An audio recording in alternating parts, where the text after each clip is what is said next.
Hey everybody, welcome. Let's get this board straightened out here. All right, welcome everybody to our live stream.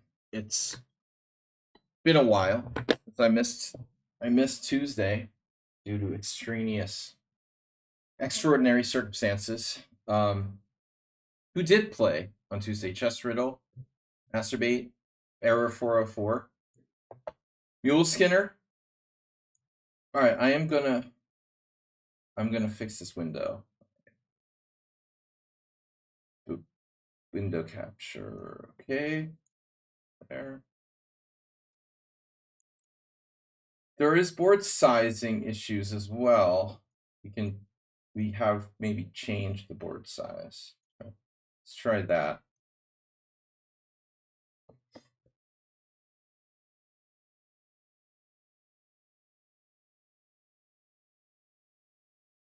Oh no, Blind Bill Blunder.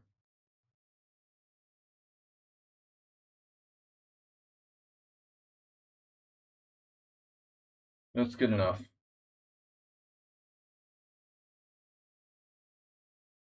So we did get a game from Blind Bill Blunder finally.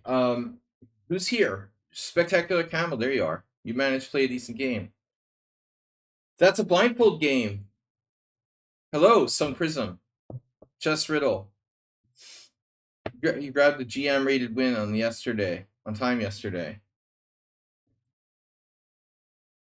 We've got Sun Prism game, Mr. Slow, Gina Rook. We're starting. What God? What's God? What's good? Beating a GM? Sun Prism, Mr. Slow. My game is not important. Nedog, Astrobate, Blind Bill Blunder, Chess Griddle. Yeah, I'll find a game. Don't feel obligated. Is Mr. Slow here? We got a follow 3 days ago. All right, guys. Things have been a little slow because it's summer, and I had unexpected. I wanted to join the tournament Tuesday and play a few games from my phone, but I was unable to. Where were you? Where were you on the Rapid Tourney Mate? I'd like to tell everyone, but I have to kill them. No, an opportunity to appease a friend of mine came up. He's been bugging me, like hounding me to do something with him on Tuesdays, and I've been denying the guy, my friend, for a long time. So I finally went along with it. Yeah, I mean, yeah, maintaining some sort of friendly relations with people is worth something. All right, so Sun Prism. I don't know about Mr. Slow. We'll see if he's here. We'll start with Sun Prism. We'll go from there, and then we'll see what happens. Sun Prism's white. Sun Prism's white, and all right, he's playing e4. This is a long game.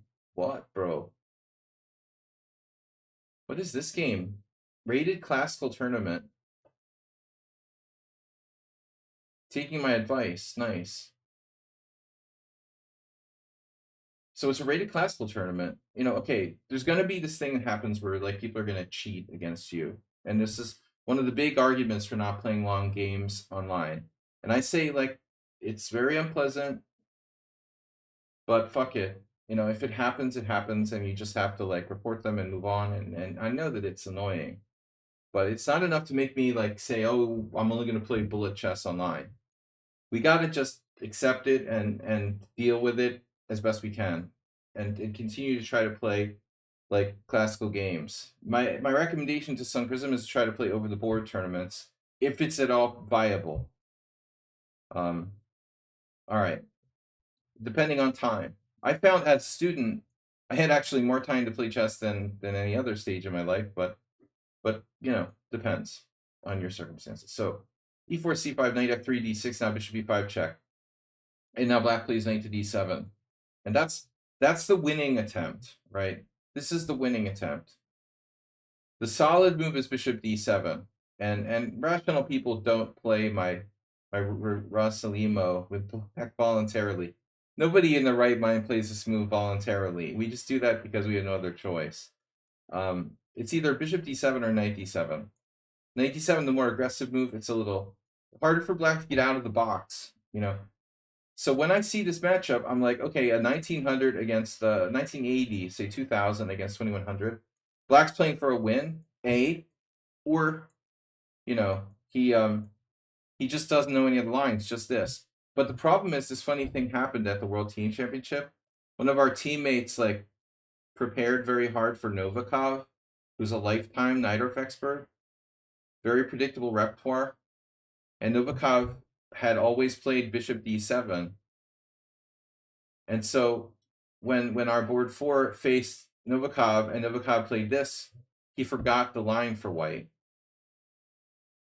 Well, I mean, you know, dude, you can't just play bishop b5 check Sicilian and not know what to do against knight d7 facing a grandmaster. Okay, the guy had played bishop b7 in almost all of his games, but still, you can't just like roll over and say, I don't know what I'm doing. You know, I mean, this is the most important variation in the freaking opening. So castle. Yeah, I mean, I don't see any justification for like bishop takes d7 check here. d4 is, you know, logical, I would say. Castle's his main move. Now black plays a6, but I think like knight f6 is also. I need to get this lichess database closed out here. Okay, a6 or knight f6. These are the two moves primarily played. I have no idea. You know, I never played either side of this line, so I've only like done like one video once on a Magnus game against the Kamiyachi, or Magnus was white, and I guess it was what was it actually? A6 bishop d3. So it was this line, a6 bishop d3. This is a newish idea, you know. I mean, I don't think that this was played. I mean, I don't know that this variation was played back in the day, like many years ago. You know, I think it's fairly modern, and it's been mostly worked out by Magnus and friends. It looks like a Kopek Sicilian, which is kind of lame. But at the same time, black's setup is slow too. You know, and black's got 97 a6. Black has very little development here. So even if white's setup looks sort of stupid, it's somewhat justified. Black now plays queen c7. And my first reaction is like, that's a weird move. You know, he's already played very slowly. Knight d7, a6. Like the entire king side hasn't been touched. And what's the biggest danger in Sicilian? That you don't get your king out of the center. That's my number one. That's my number one reason for recommending people that are beginners to play e4, e5. Do as I say, not as I do. Because I always played the Sicilian. And I learned the hard way how dangerous it is. I wish somebody had told me like to freaking play e4, e5 from the beginning, because I would have learned a lot more about classical chess. But this move looks suspicious to me. I mean, yeah, we see it's been played by one good player, but fundamentally speaking, it feels a little odd. We're still totally neglecting the entire king side for black. Okay, yeah, there's nothing you can do. Nothing you can do like blast open the position. So c4 is definitely a move. C3 is obviously a move. And I guess rook e1 is a move. Rook e1 would allow for a change of plans, you know. Warakowska played her, the Polish WIM or WGM, I don't know. Bishop f1. But the point of bishop d3 is to bring the bishop back to c2. So it seems a bit strange to do rook e1 now. So I think c3 is the natural plan here. Having said that, you know, the c4 definitely deserves consideration, because black's counterplay usually oftentimes stems from like b5. All right, anyway, they're going to try to do b5 if you do c4. I like your move, but I like c3 best. I'm not afraid of c4. C4 looks like black's overextending themselves here. Just to ask a question. If I go here and black plays this crazy knight c5, what is going on with that pawn?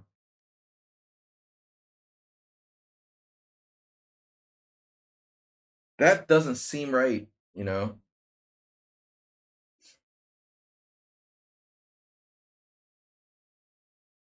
But maybe there's no substitute for concrete calculation. I mean, there is this. How crazy would this be? I keep wanting to play like b3 and wondering what'll happen if black like puts his knight here. This looks suspicious, right? Takes, and then boom! And this pawn is like artificially isolated at d3. No, this can't be okay for black. All right, but anyway, I think c4 is okay. Excuse me, white c4.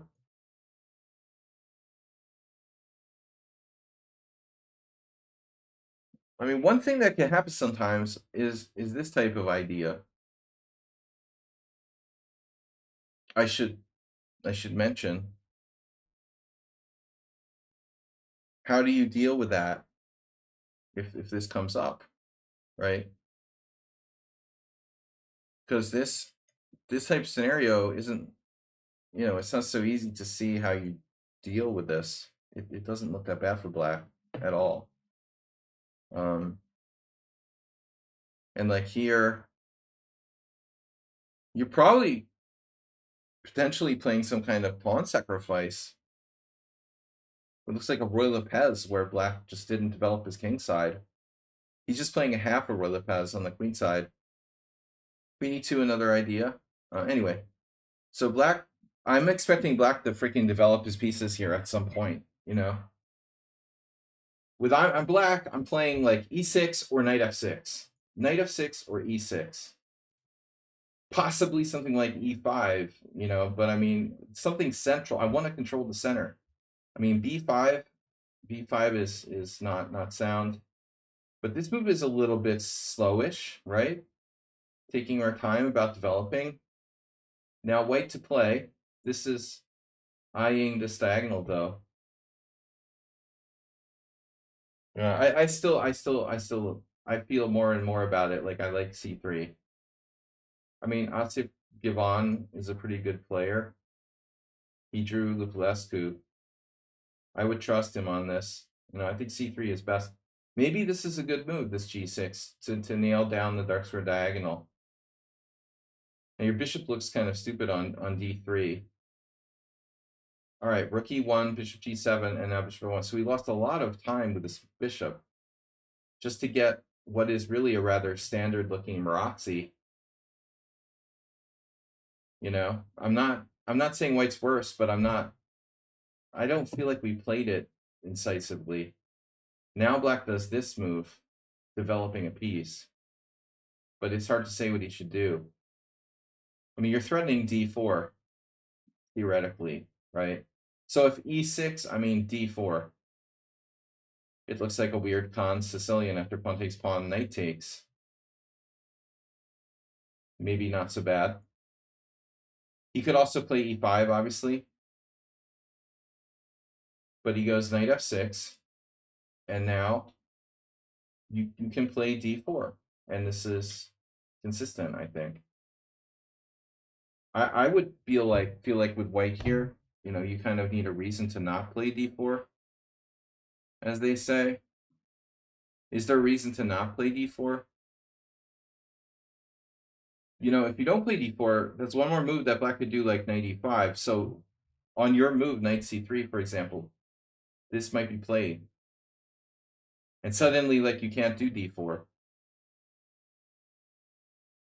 I think that might be an issue, seriously. Now you can do d4, but it's going to involve like allowing your pawn structure to be smashed with pawn takes, and this looks very strange. This doesn't look right at all. So I think this is an inaccuracy. You should play d4 now. And when he takes, which he probably has to, you take with the knight, and you have, to my mind, looks like a pretty normal type Marazzi position. Both sides are okay, but white has more space. That looks right to me. After takes and knight takes, I don't know if the position was okay for me. This position, I'm going to need to see a reason why it's not. This is protected, this is protected, this is protected. Black isn't really threatening anything. You know, artificial moves like queen c5 doesn't look right. You know, I don't think he has anything better than like b6, knight c3, e6, with really a very standard Marazzi like Khan Sicilian type position. This looks absolutely this looks absolutely like normal for both sides. But anyway, I think that black ought to go knight to e5 now. And if he does that, you got to be careful what you do here, because if you take on e5 like this leaves you sort of like stuck. You know, maybe you have some weird move like knight d5. I don't think the black even, you know, necessarily has to take. This could get kind of weird. Like this might be okay for you. Might even be better for white. I don't know. Maybe not. But I would seriously consider knight e5. Black plays e6, standard move, and now you played b3, which is okay. I still like d4 better. You're really hesitating here, but I'm not sure the black has any way to take advantage of it. You know, he's got a castle. Okay, now bishop b2. Now, is there any way for him to take advantage of this pin? You better play d4 soon. Well, again, you know, there's knight e5.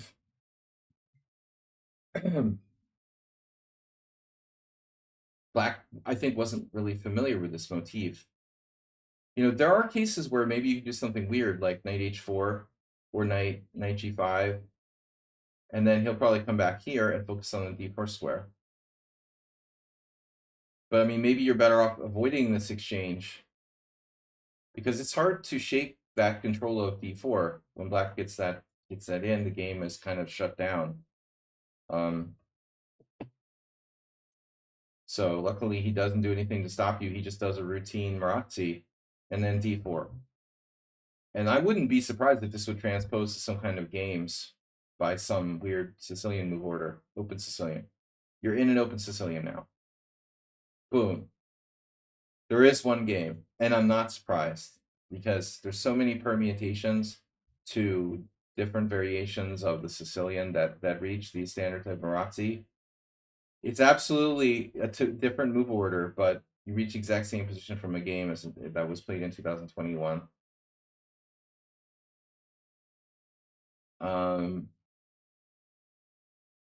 What are the features of this position? Well, I think the white side of the Marazzi is harder to play than black. The onus is on you to prove something with your space advantage and not be overextended, says he who lost to Johan Carterson 2 weeks ago. My whole belief in the Marazzi type positions was reinforced. Hedgehog, I should say. It's a hedgehog. We'll call it a hedgehog. White's playing the Marazzi, black's playing the hedgehog. Call it what you want, but f3. This position is a little unique from the perspective that, you know, typically in the hedgehog, and again, my game with Carterson was a little different because I had a fianchetto bishop on g2. But the standard setup for this type of position would be your bishop will be on e3 here, not b2. And obviously, if your bishop's on e3, you have better control of this diagonal. So there's a battle for the long diagonal, but there's also the possibility that this diagonal, you know, so he has moves like bishop h6 he could play. And you know, who knows what'll happen. I mean, you could even sack an exchange at some point, but probably something like rook c2, where the rook will be useful here. What I'm saying is that black will seek some sort of play. Black should seek some sort of play on the dark squares because you don't have a bishop on that diagonal in many cases. So queen e7. This move is a little odd. So wherever that queen goes, e7 or c7, he's facing a rook on the other side of the board. So where does the black queen normally go in the hedgehog? Can I see? Welcome, class. Masturbate. Sun Prism. Mr. Slow. Right! Mr. Slow got it. And I'm not just calling on him because he donated $40 just now. Yeah. Mr. Slow got it. Sun Prism was close, but $40 donation from Mr. Slow, bringing us up to $300 for the World Senior individual in November. This is where the queen generally goes, to b8. But first, we want to move our rook, and then we'll drop the queen back to b8. And the point would be that black will keep d6 protected. The queen will sort of stay out of trouble, potentially supporting b5. The queen also can go to a8 to pressure this diagonal, support like d5 breaks. That's the standard kind of thing, right? The problem with this move, although it isn't necessarily bad, can be, you know, the b6 pawn doesn't have any protection. Black's not supporting b5. And, I mean, with the queen on e7, black's never going to play d5. You're never, ever going to play d5. So if these are our two breaks, if we're playing the Marazzi or the black-sided hedgehog with our queen on e7, and those are our two breaks, I've got to ask the question, like, how the hell are we going to play one of these breaks with black with the queen on e7? Because it's not going to happen. You know, you've got no support for b5, and d5 can never be played because of the rook on e1. So I don't see a future for this queen on e7. Queen d2 is a good move. Rook fd8 is fine. But again, black has no active plan. Now you reposition your rook to the center. That looks okay. And now black plays queen f8. So he has an idea. That's probably not a bad idea. Queen f8 is a smart move. A favorite maneuver of Bent Larson and other greats. He has bishop h6. He gets off the rook on e1. And so d5 becomes at least like theoretically possible now. And now you play b4. This is a very important moment. Generally speaking, this is a major development that you can never take it back. Once you play b4, that's it. You're down on the b4, and the c4 becomes, so your c4 pawn is going to be a possible target now. And you know what's weird about this move by you? You literally just took your rook off of c1 on the previous move. Now, you played rook on cd1. It was funny. You played this move. He hadn't even played queen f8 yet. So he wasn't threatening bishop h6 on the diagonal, ironically. Now he's threatening bishop h6 on the diagonal, but there's no rook there on c1. Now he goes there, and you go b4. But are you going to be able to protect c4? Because this knight's going to come back. He's going to bring the a rook to c8, and then knight e5. And so knight e5, with the added help of the rook, is going to put pressure on your c4 pawn. So what do you got? So the point is, what do you got here? You got Jesse Pry. We're going to be like, what's his name? Jesse Yoda. I mean, Jesse likes to do like b5, knight c6, but I don't think that's happening here. What do we got against this plan to attack our c4 pawn? You played knight b3, and I will say that this idea, a4, a5, if you had time, is very, very strong. But you're a little short of time to do that.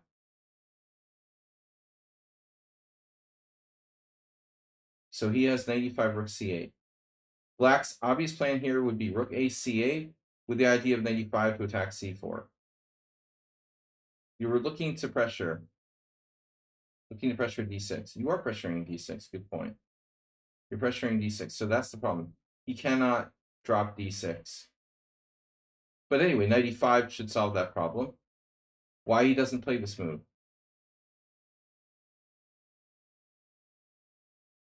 His queen is in a really strange place, and so nothing can protect b6 other than knight d7, other knight to d7.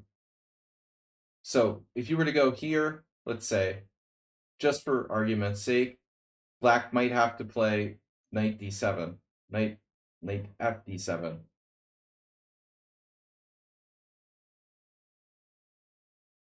Or it's possible black can defend in some creative way, like rook b8, queen takes b6, rip the pawn on e4. Look, I have 10 minutes to analyze this game. We're not going to be able to cover everything, but I want to hit on the main ideas. This is very, very strange. Very, very strange. I mean, black just had a knight on c5, now it's on b8. Knight a4 is always looming. Yes, sometimes it is looming. It's luminous. It's psychedelic. I mean, if knight a4 is looming, I'm definitely playing knight b8 now. But let's ask the obvious question. What's wrong with knight e8?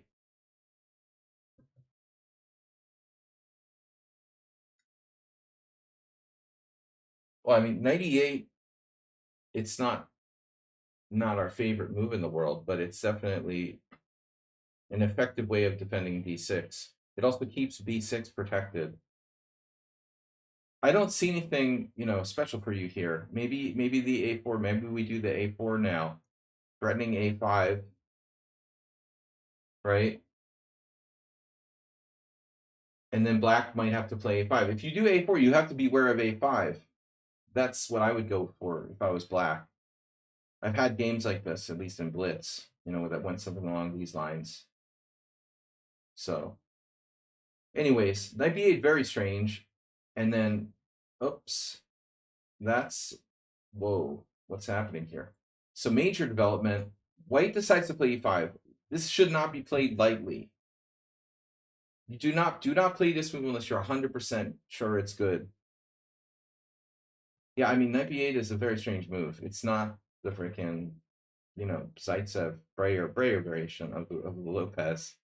I can tell you with complete confidence that I've never played knight d7, knight b8 as black in a hedgehog. I'm 100% sure. Now, on the other hand, I probably have played knight c6 to b8 in order to put it on d7. That's ironic, isn't it?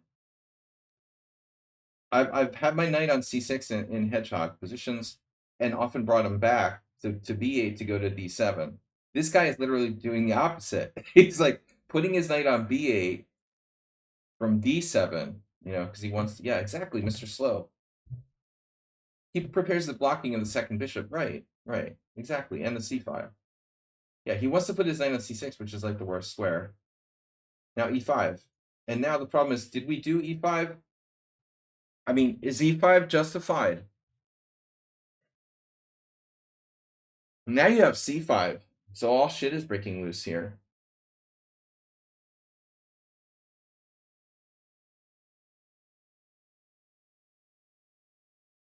Well, I mean, this needs to be seriously considered. Because despite the fact you have an isolated pawn, I mean, the guy's got to go d5. And again, despite the fact you have an isolated pawn, you have a massive space advantage here.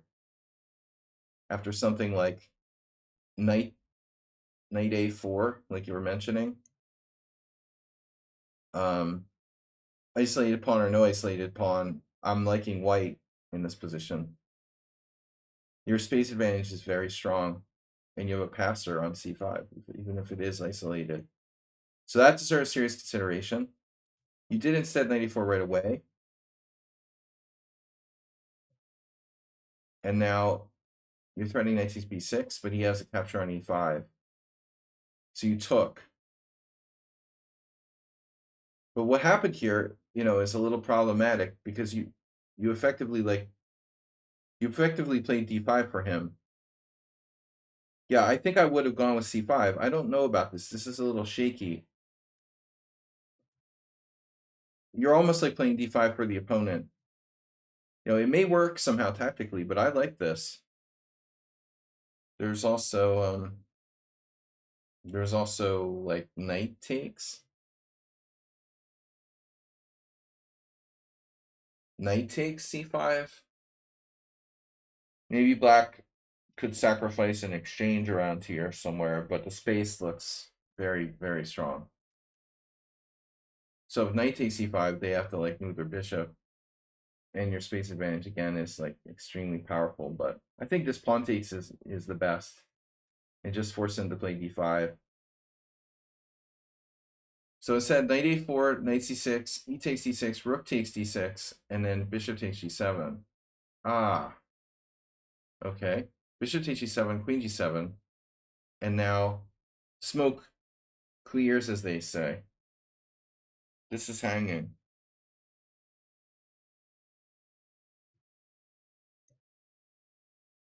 Black has no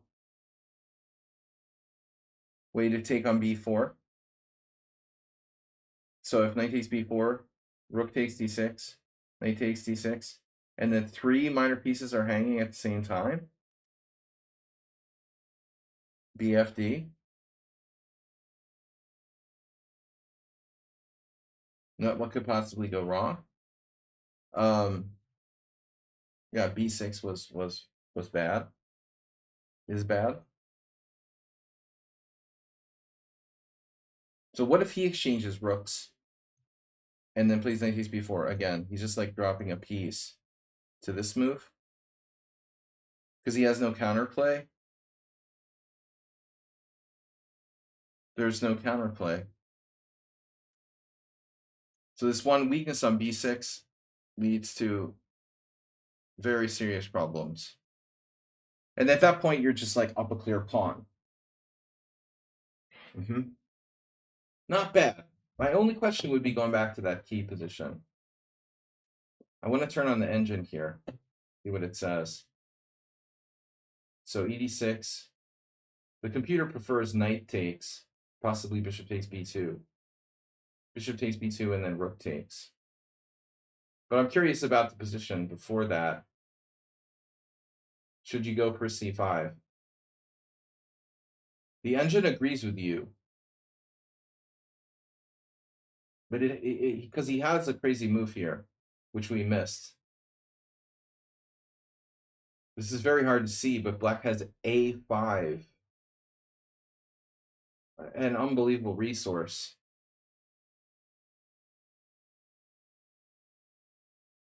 Idea c takes d5, or sorry, c takes d6, a takes b4 with coming down here, giving him some kind of crazy counterplay. That looks like the only real argument against c5. And then this is the reason why your move was ultimately better. Knight a4, blah, blah, blah, blah, blah, blah, blah, blah, blah. And now here he's in a difficult position. So you want a clear pawn. And then you have 3-on-1 on the queen side. All the queen squares are covered. Here, here, here, and here. So he can't invade on the dark squares. And the queenside majority is crushing. Bishop a8. Your queenside majority is simply crushing. And you actually may win a piece here. Yeah. Wins a piece. Nice. Nice. All right. Nice game. Yeah, but I mean, again, the hedgehog slash Marazzi. I mean, the positions are so complex because there's so much fluidity there that I could analyze this game for like 2 hours, no problem. You know, there's a lot going on and a lot of possible ideas for both sides. But I think that if you had the takeaway from this game, the takeaway from this game is that black's maneuver with the queen was very artificial. You know, he just lost his b6 pawn because his queen was on f8. Then he did this weird knight b8. I mean, he played strangely. All right, good game. So next up, our hero, Mr. Slow, who again, thank you guys. We're up to $300, 12% of the way there, and even 300 for November World Senior. in Porto Santo, Madeira Islands. Hedgehog is complex. Very, very tricky for both sides. Mr. Slow donating $40. That's almost an hour of lessons. Thank you, sir. So Bent Larson versus Velimirovich Draglio. And we're black. Following the games of Draglio. Drashko. It says. At some point in one of the annotations, it turns out, I know that this is Grandmaster called Drashko Milan, but that's like his literal name, Drashko. But apparently, so Drashko is like a diminutive for Draglio Bob. Draglio. It's like a friendly name. His nickname is Drashko. Drashko the Dragon. All right. So if your name is Draglio, you have to play Draglio. You have to play the dragon. Larson playing G3. I just wanna say that I'm not an authority on Larson's games, but I have played through a lot of games by Larson that are very inspiring, and I think that Bent Larson was one of the greatest modern, relatively modern, temporary advocates of the school of hypermodernism that exist. So you're not going to find a lot of other players who played hypermodern openings, for example, with White, as well as Larson. He had some amazing wins against players like Geller. All right, G3, G6. This is kind of the same thing that we saw Velimirovich do against Petrosian. He wants to go into symmetrical Kings Indians. Bishop G2, Bishop G7, and now, so he won't bite for the hypermodernism. I mean, when Larson plays G3, he wants people to do stuff like E5, and then he'll play Knight F3. This is one of his favorites. Reverse Alekhine with the move G3. Inspired by this game he won against, I don't know, Donner. He played this against Donner. He played it against Van Scheltinga, I remember. He has some nice wins with this opening with White. But Velimirovich won't be baited into like playing against this hypermodern stuff. He's just like, no, I'm gonna play hypermodern chess too. So we're both playing hypermodern chess, and so Larson just settles for the English, which he did play. You know, obviously there are only a couple of options here. Larson also played the white side of closed Sicilians sometimes, so you don't know if he's gonna go.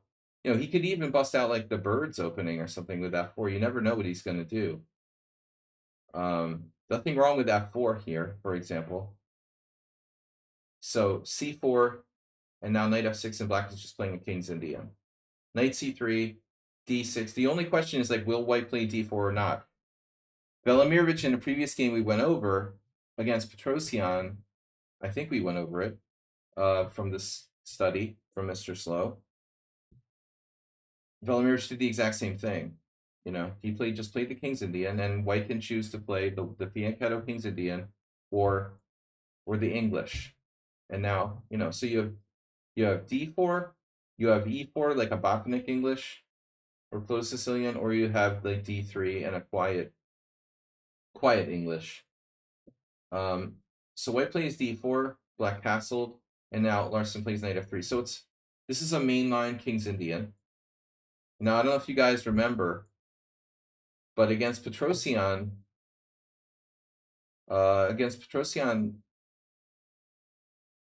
Velimirovich played C5. Now I'm not sure the move order was exactly the same, but we reached the castles, Knight C6, D takes C5 line. You know, and I don't think that Larson would necessarily play that.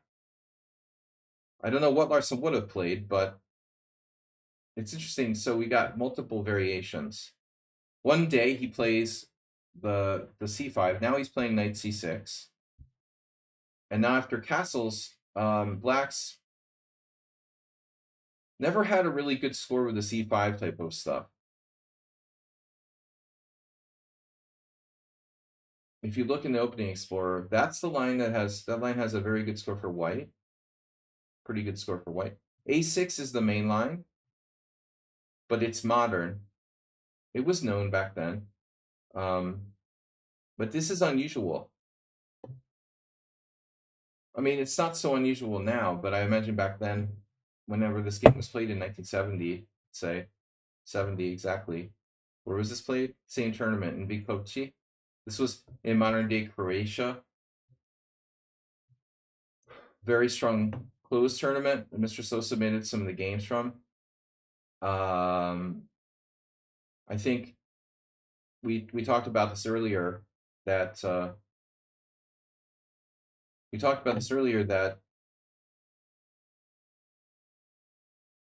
Velimirovich had this problem that he was helping Gligorich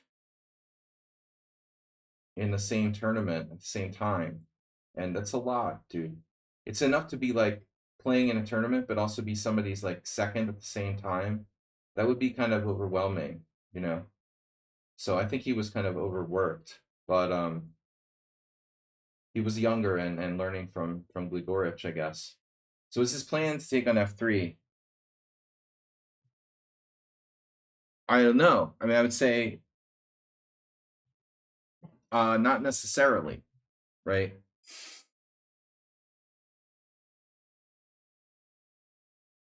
The only thing I can definitively say about bishop g4 is that it's a little bit on the dubious side strategically, because giving up that bishop is a concession of a high order. Right, Astrobate? I mean, you don't need an introduction to this diagonal. Does anybody need an introduction to this diagonal? How relevant that diagonal is here? So I don't think we're going to be giving up that bishop too lightly. But I will say that if the pawn is on e4, so if white was to play e4 or something, maybe then it would be a lot more realistic thing to do. Error 404, not a scam. Error 404, not sound. Donating gift sub to the community. Never play c4. Nice name. Yeah, I think giving up the bishop is much more realistic in a situation where white has played e4 and his bishop is blocked. But from my perspective, bishop g4 is like a move to take the game out of book. You could call it a prophylactic against e4. But I think it also fights for control of d4. You're essentially, it's like a bishop g4 in the classical King's Indian. You're fighting for the control of d4 and e5 in a way by canceling out the knight on f3. But I think you also can incorporate other plans where you may be playing queen d7 or queen c8 and trying to use this. I mean, look, bishop d7 is a line. And oftentimes there, black plays like queen c8 and goes for bishop h3. And again, in the Petrosian game, we saw from Velimirovich, he used the same idea of playing for bishop h3. So not necessarily. But if white plays d5 or e4, I think that trading on f3 becomes more realistic if this diagonal is closed.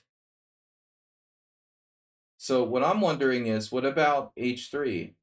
First question, what is his intention if h3?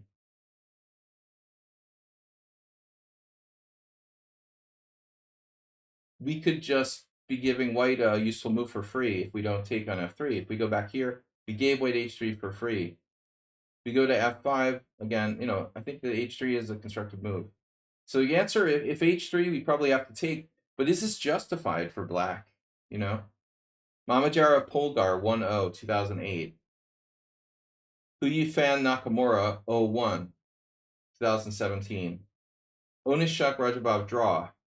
White has a plus score, but at the top level, actually the results look about equal. So white's plus score doesn't seem to be reflected in the top 10 or 15 games. This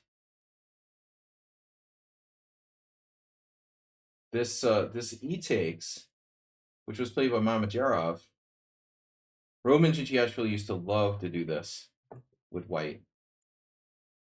Roman would love this. He would play. Then he would play f4, and the bishop's opening up anyway.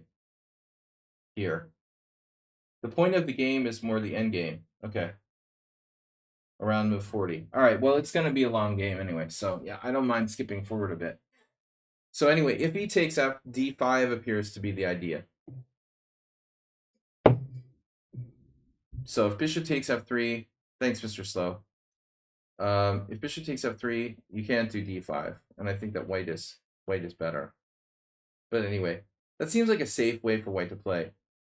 h3 takes, knight d7, e3, and white keeps a fluid structure.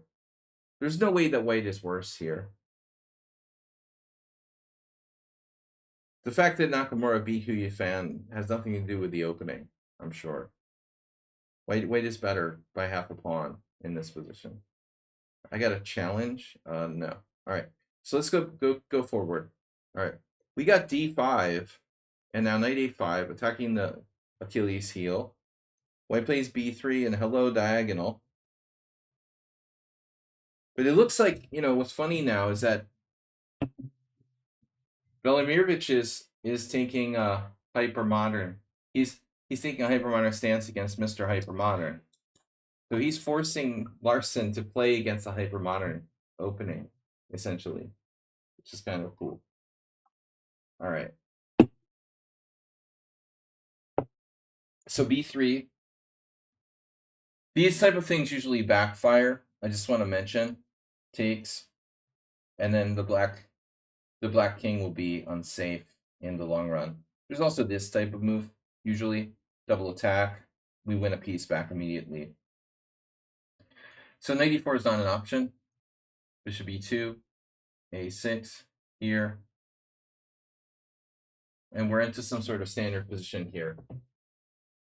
There's your bishop h3. But I wonder about queen c8. Never played in this position. Why? Why is queen d7 better than queen d7 and queen c8? Queen d7 supports b5.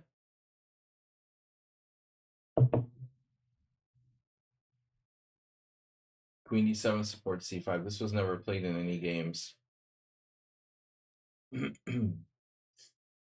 Black plays rook b8 in most of the games, supporting b5 directly. So he plays queen d7, also supporting b5. What do you guys think about like a4? Stopping b5, d to rook. What is his lichess name, Saji?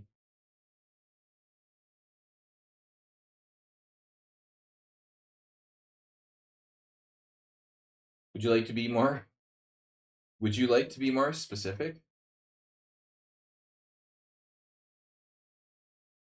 My name? You don't know what my name is? Damn, your memory's worse than mine. That's unbelievable. That's unbelievable. Jesus. How's the dementia setting in? All right. So here, even I can't remember my own name, but I can be forgiven. All right, queen c2.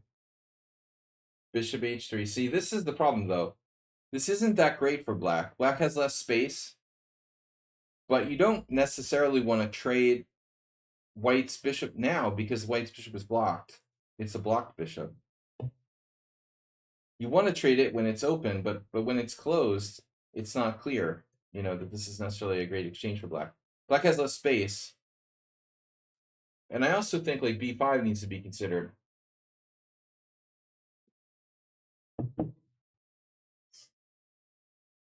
I'm not getting my notifications, by the way. There it is. Boom, I did. All right, Gina Rook. So, Ridley Shirov, 1995.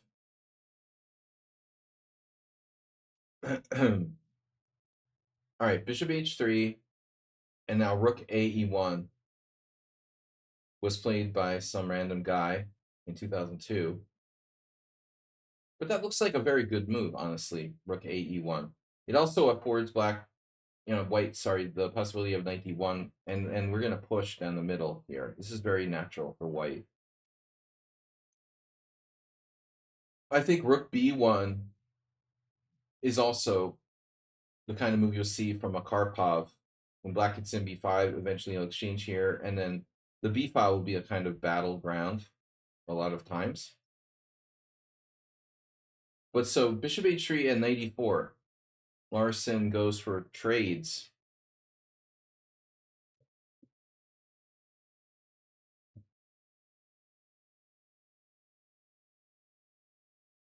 But I mean, this knight exchange is a little counterintuitive. But I think that maybe he's worried about b5, b4. I don't know. It seems counterintuitive to trade pieces when you have such a space advantage as white has here. This move the other guy played, Ron Jaworski, NFL quarterback. Anyone remember? Ron Jaworski? Jaws. Rook A-E1. So I guess it's Jaworski. I just came back from Poland. So this move seems counterintuitive. I mean, trading pieces, but you are trading, likely black's attacking bishop on g7. So takes. A lot of exchanges. A lot of exchanges, I mean, seems to be counterintuitive from white's perspective in some way. So the crappy piece on a5. Crappy piece of... You think that's the point. It highlights how crappy the knight on a5 is. Well, black gets in b5. Is it crappy after b5? How crappy is it after b5?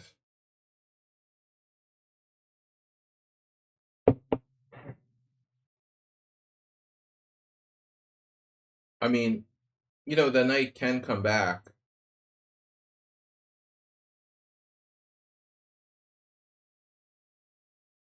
It's not ideal. So here's a moment of truth. Do you A, play b4, then pull the knight back and try to play like a5? B, defend the knight with the queen. Feels really retarded. Or C, play knight b7. Plays C, knight b7. And now the scary Karpovian h4. Yeah, that's see, the problem is we can't get this knight off our face with f5. If you play f5, you're really in trouble now. I mean, yeah, you can play knight d8. But I mean, I've had this type of game before with white and crushed people. What generally happens is I call this, and we talked about this like 6 months ago or something. There was this horror movie called The People Under the Stairs, and I brought it up on the stream and no one remembered it. And then like somebody was like, "Oh, isn't that a movie about like people hiding during like World War II, like Jews hiding from the Nazis?" And there was some movie like that, but the point was the movie was a Wes Craven movie about, and I remembered it. It was a Wes Craven movie about these like crazy people living under the stairs secretly in someone's house, And that's the joke I made. Like, this is the stairs here. My joke wasn't about like, some World War II movie. This is about creepy monsters living under these stairs here. This is the stairs. And these monsters are living under the stairs here, like on b7 and queen d7. And generally what happens is like black's pieces they can't get out from under the stairs. They're locked down in there, and the door in the back is like barred shut. So I don't know how they live, I guess they're eating bugs and rats and stuff like that. But the point is, the space advantage of this pawn on d5 is so critical that oftentimes the queen is really bad. And the queen's even worse, obviously, if it's on like b6 or c7. At least here it has some liberation. You can run up in the kitchen once in a while, right? Masturbate. Has anybody else ever seen that movie? I got to rewatch it. I was scared of it when I was a kid. The people under the stairs. Um, but the one can just he can run up to the kitchen, grab some food, and go back or something like that. This is really bad for black. So F6. That's not something we really want to do because now this is gone forever. So you don't really want to play that. But the idea is that the knight can go to D8 F7. We can hang on. Okay. Now a really strange move by white coming up next. Are you ready? So white's attention seems to be over here. H4, knight on E4. But this is surprising. And I also think it's a massive tell if you're playing poker. If I'm black here, my opponent plays this move, I'm like, what is going on? You know, what is Larson doing? You know, why did he just do that? And seems like he made up his mind and he somehow couldn't make like direct progress. I mean, this is a strange move, you know. It looks like he's focusing on the king side. Suddenly he's playing rook F C1. I doubt the engine would go for that. I mean, it looks like white has a huge advantage in the king side, and objectively, I think like F3 with a very, very deep idea of G4 looks promising. But I would expect not rook FC1, but probably rook FH1, followed by F3. What would Karpov have done? Rook H1 followed by F3 and G4. Let's ask the oracle. Okay, I say rook H1.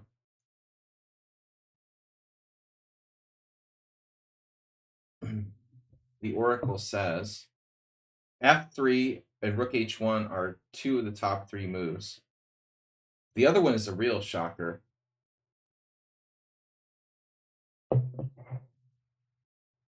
The other move is a real shocker. It's A4. The point of which turns out to be to try to encourage black to lock the queen side so we can go all in on the other side if you play B4. Now the back door to the stairs is totally locked. You're not getting out that the big metal door on the back of the house. You're gonna have to come through the main door to the stairs that's locked, or you're gonna have to like drill through the ceiling because you're not getting out the back door after that. But yeah, I mean, rook H1 looks good and F3 looks good. So this is kind of weird, man. I mean, rook FC1. White still keeps an advantage, but it's like, what is he doing, right? You're thinking, what does that do? You know? Well, you'll see in a minute. So black's like, okay, I'll go here. I'll prepare to drill through the roof or the ceiling of the basement, which he still can't do because this is not protected. Now queen F3, king G7, and then you're like, oh, okay, A3. And now for the first time, it looks like maybe this is connected to this rook here. And he's trying to play B4. So it's very surprising what happens. Black breaks at the strong point against D5. And suddenly Larson is like going to be playing on the queen side. It's a very strange turn of events now. Rook D1. Black then closes the king side with E5, threatening maybe H6 and F5 if allowed. And then B4. And I think this was kind of like the main intention, you know, for white. When he played rook FC1, I think Therefore, I am. I think time issues. Okay, I think that rook f(c1) is about. It's got to be connected to playing for b4. He's thinking about b4. That's my point about rook f(c1). I think it's about b4 and it's about the c file. You know, this is where he's really starting to think about b4. Black plays this. You know, obviously he could have gone b4 right away, for example. Let's see what the oracle says about this. This is slightly better for white. But is it the best move? No, their a3 is good. Waiting moves. So apparently there was time issues. But I just think that Larsen's play was like kind of wavering, and then black pulls the trigger on this e6. But you know what's weird? He plays e6 and then e5.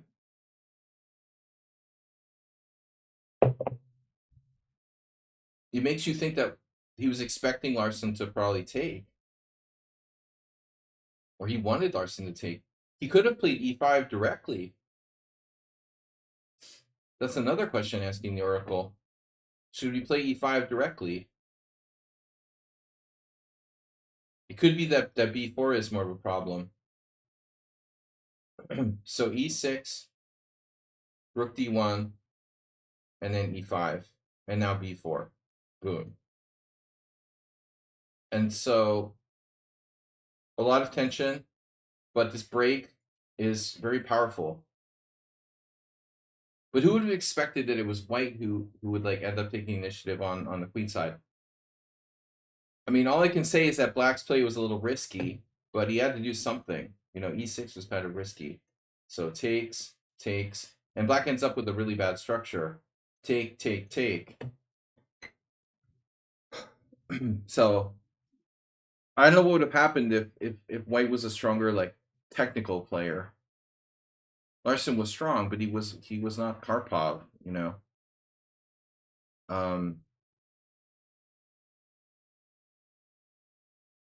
These pawns look awful for black.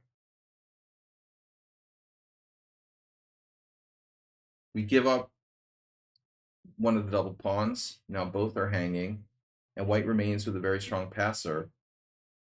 I also think that black's king is more exposed than white's king.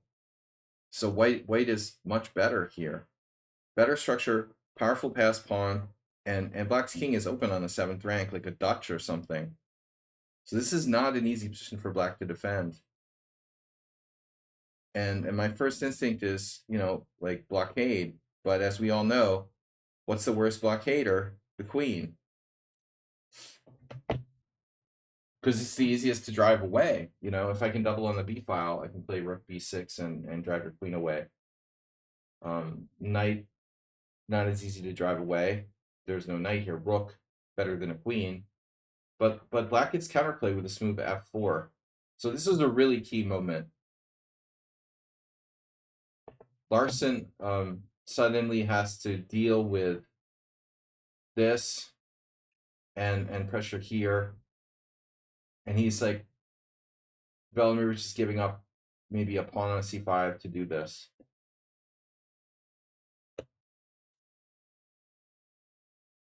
So white, you know, doesn't try to grab this pawn on c5, fearing that I guess there's too much play. After takes, this looks pretty scary. Like queen g4. Or possibly, you know, possibly even another move. For example. I mean, there's other moves too. Even queen g4 directly, threatening queen takes c2, as well as maybe f3. There are a lot of possibilities. So f4 really changed the dynamic. White plays safely. Now takes, and then rook f5, defending e5 and threatening to double on the file. White now, I mean, you know, you would anticipate like rook f1, I guess. Maybe white should play rook f1, rook f3. He plays rook d3 and then c4, a distractionary move. White takes it and then e4. That was nice. That was a nice pawn sacrifice. So now this f2 square is vulnerable. White is up a pawn. And there's also the check here, though. He could have played queen d4 check. I guess. With this move, white has a queen exchange, the queen c7, settling down the game. Rook takes c5. He doesn't take it. This is obviously a draw with queen c7. If anything, white is still better. But rook f1, rook f5. And the black king looks really open here. And now he goes for the safe queen trade. And again, white's a little bit less overextended. But the queen trade, I think, will lead to a draw. So if white has any intention of winning this position, I mean, this is the last chance.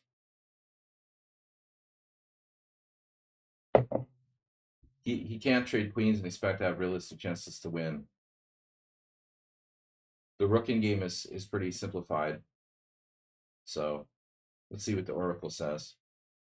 Yeah. He still has chances to win after queen d6. Queen d6, queen d6 is best, threatening rook c7. And it's not an easy draw. Like Larson versus, or let's say Magnus versus Velimirovich. Magnus probably finds queen d6 and puts pressure on. This black king is not happy. And, you know, our a6 pawn is hanging. So it was probably time pressure at this point, move 36. But I think it's a draw after this. I mean, it's like the king getting to e3 looks pretty good. Surprising. He must have passed on this because of king f5, king g4. He didn't want black king to get really active, so he played g4 himself. And I think this is to free up the f5 square. Again, h5, check, king e5, takes, takes, takes, and then rook f8 check. And then we have a choice of which way to go. And g3 looks safer, but remember, if king g3, there's possible this, this, and this. So either way, you know, you go, either there's a passed g pawn or we can get in here and go after the e pawn. So pick your poison. King e3, rook h8, check, king f6, king takes e4, and now rook takes h4.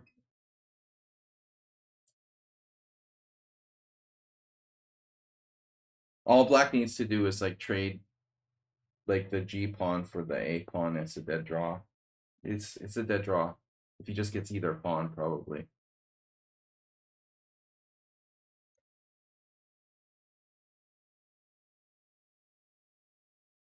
And now it's theoretical draw. The a pawn is never going to go through, and the rook's in a bad position. So see here, you can't cross over. And the moment you push your pawn to a7, I'm going to get behind it, and your king can't hide in front. So black can just shuffle his king back and forth. I don't know about king here. I wonder. Maybe king h6 is accurate. Because if you go back, there could be like some mating threats or something. Apparently they're all draws though.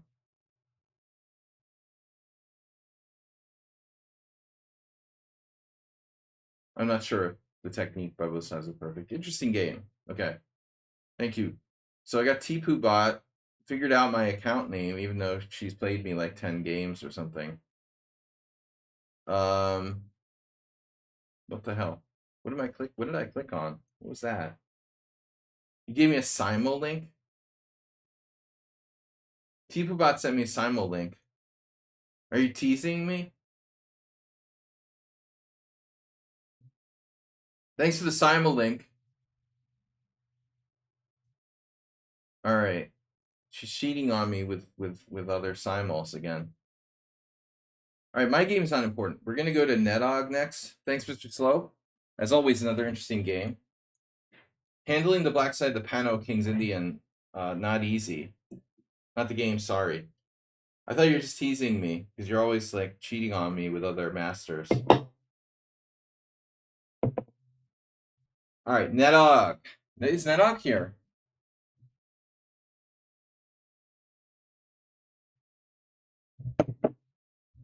Nedog submitted this game recently.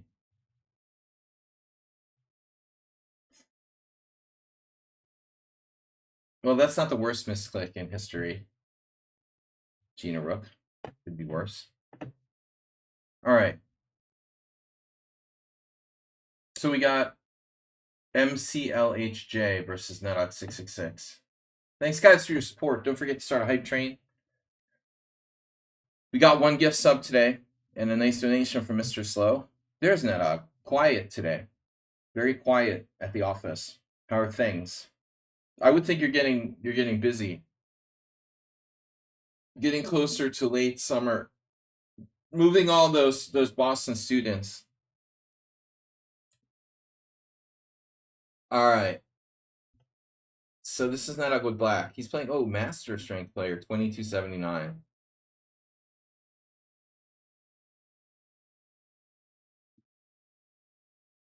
He was here built. It is said he has friends who are. I need my glasses. All right, let's put on the glasses. I didn't wear my glasses. Sorry, guys. Now I can see again. He was here built. It actually says that. But it's said he has friends who are mummies. Okay, Astrobate, you're weird. So we're playing black in the Sicilian, knight f3, knight c6, d4, takes. And knight f6. So Nedog plays a Sveshnikov, knight c3, e5. And now you got two main variations, knight d5 and bishop g5. Opponent plays the main line, traditionally the main line. Bishop g5, now a6. Knight a3, b5. Speaking of Larson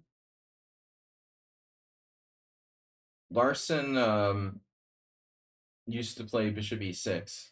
This is like bird variation, it's called.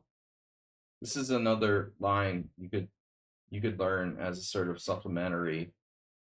The problem with this move for black is that it allows white to make use of the c4 square.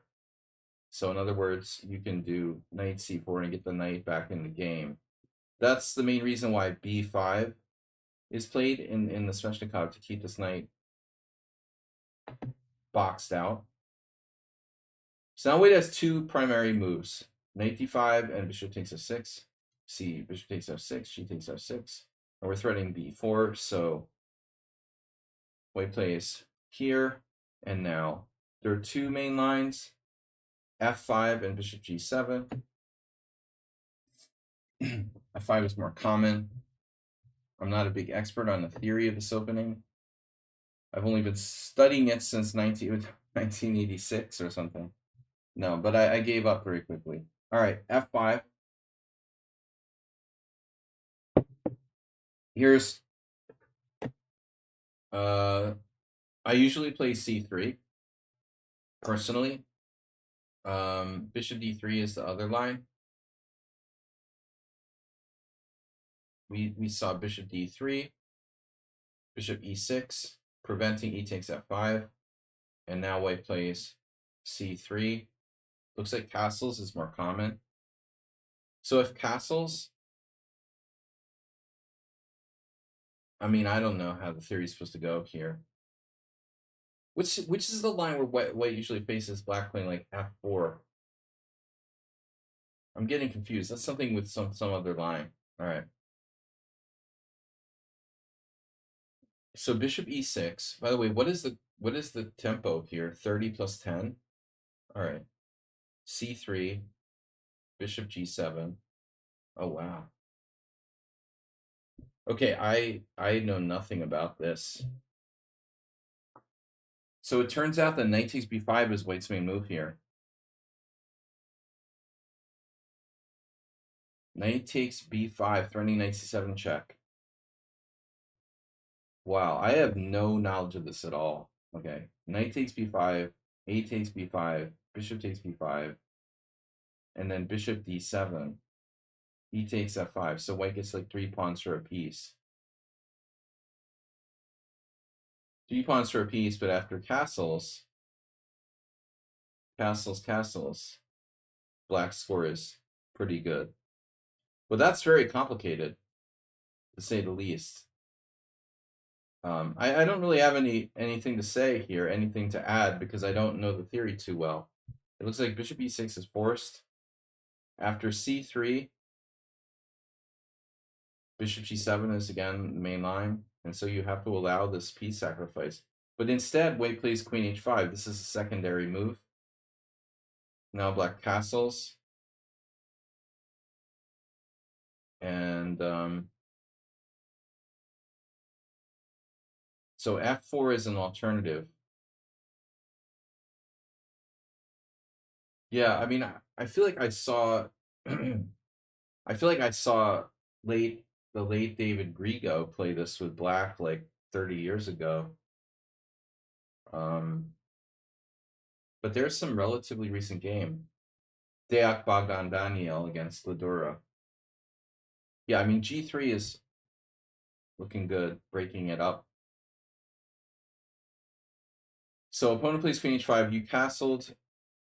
Yeah, I like castling better than committing to f4. It seems more flexible. So now he castles, and now you played f4. Okay, so the point is like white is castled now. So g3 is not as scary, and white has no way to get the rook to the g file with his king on g1. g3 just not scary anymore. So white doesn't have a clear path forward. Makes you wonder, though, about castling. What about e takes f5? So e takes f5, bishop takes e5, f6, and then e4, f takes g7, rook e8. This has all been played. Bishop e2. And the black score is very, very many draws and a few wins for both sides. So that's the way you should go, Nedog. If white takes an f5, you're fine. If castles, then f4, you play this correctly. As usual, Nedog's cheating with the opening explorer. Knight c2, okay.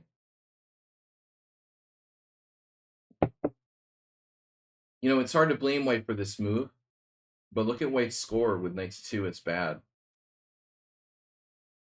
It appears to be slow, although the knight is really horrible on a3. It turns out that rook moves to d1 are superior. But it makes you ask the question, like, what's the point, you know? I see there's like a backward pawn here, but there's 80 pieces in the way. It's going to take a million years for this to be relevant. I wonder about rook f d1. You know, could that be important? Like having the f1 square free or something?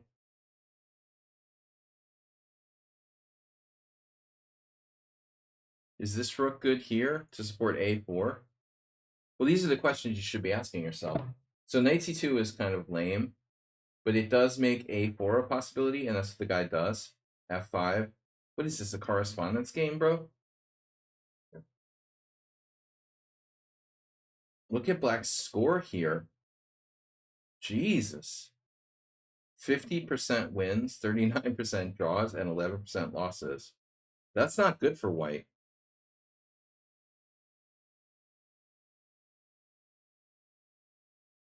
I mean, like, you can't play e takes f5 anymore because if bishop takes d5, f6, and rook takes f6, and then queen takes h7, you just walk away, and you're up a piece.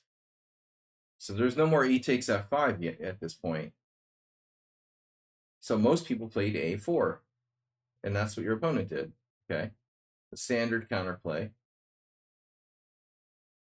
And then I consulted with the opening explorer and played bishop takes d5, e takes d5. Now there's this conglomerate of pawns.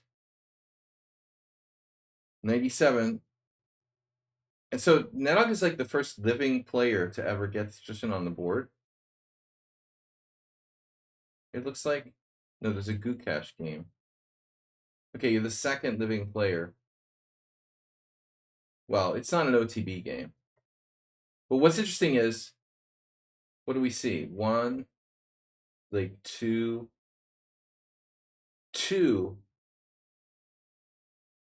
maximum three, like over the board games, and the rest are like correspondence from this position. This looks good for black, though. You know, it's funny. Look at black's score, and then the engine is like 0.1. What's up with that, boys and girls? No, 0.0. The evaluation is 0.0.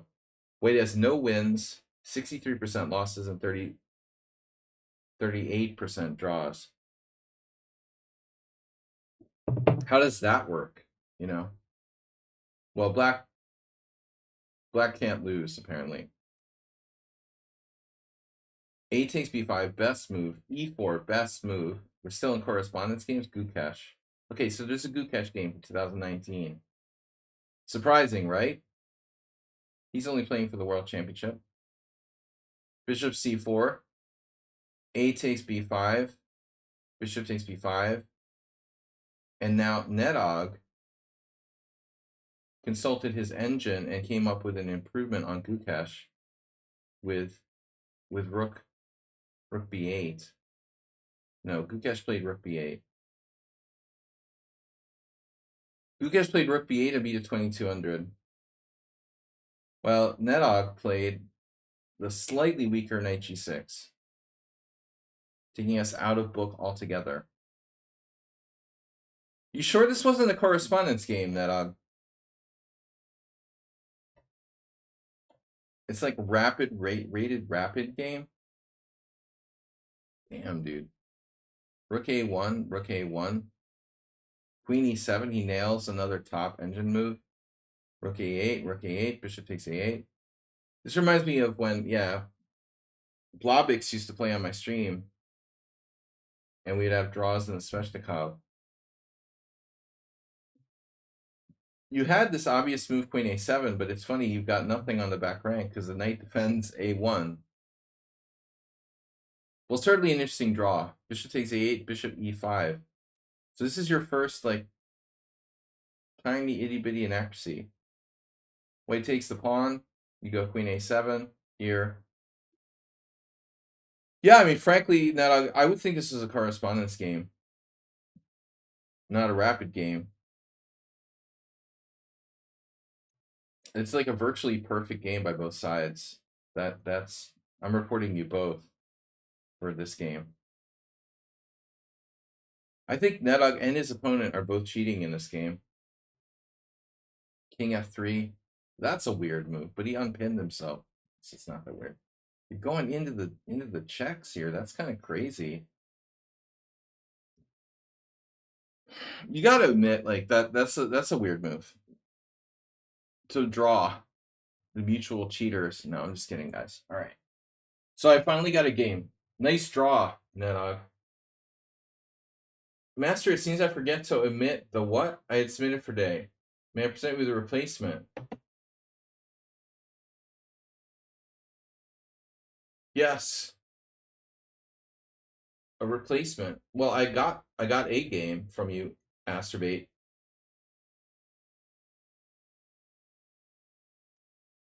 We can switch. You're up next. No. Blind Bill Blunders next. And then did I never get a game from T-Bubot? No. Alright, I don't mind. So Blind Bill.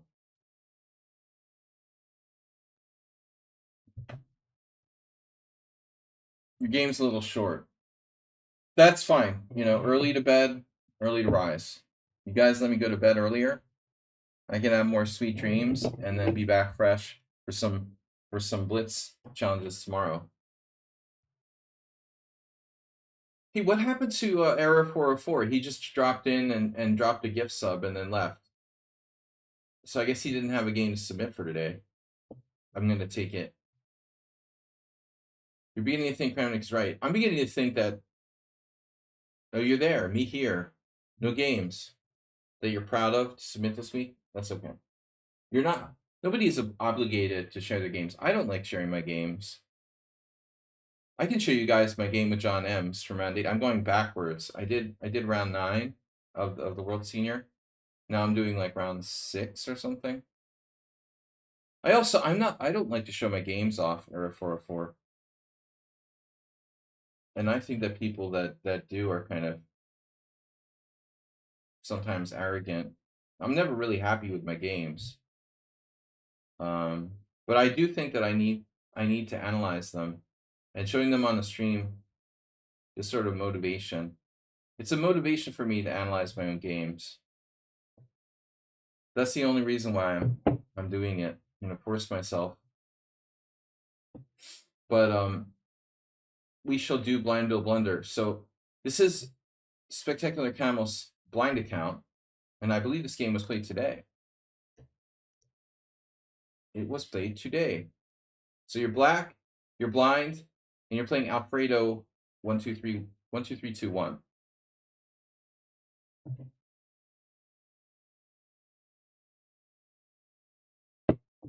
Spec Camel, let me ask you a question. You don't have a choice, but you can answer or not answer. Is the fact that you're playing the French defense, I know that you've played the French defense before, but is the fact that you're playing the French defense in any way related to the fact that you're playing blindfold chess?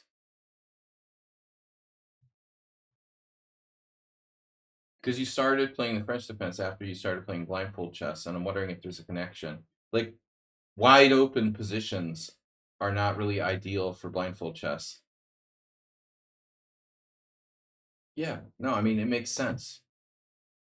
I mean, I didn't study the correspondence games of Tartakover or something, or no. Who is the famous Kolnowski?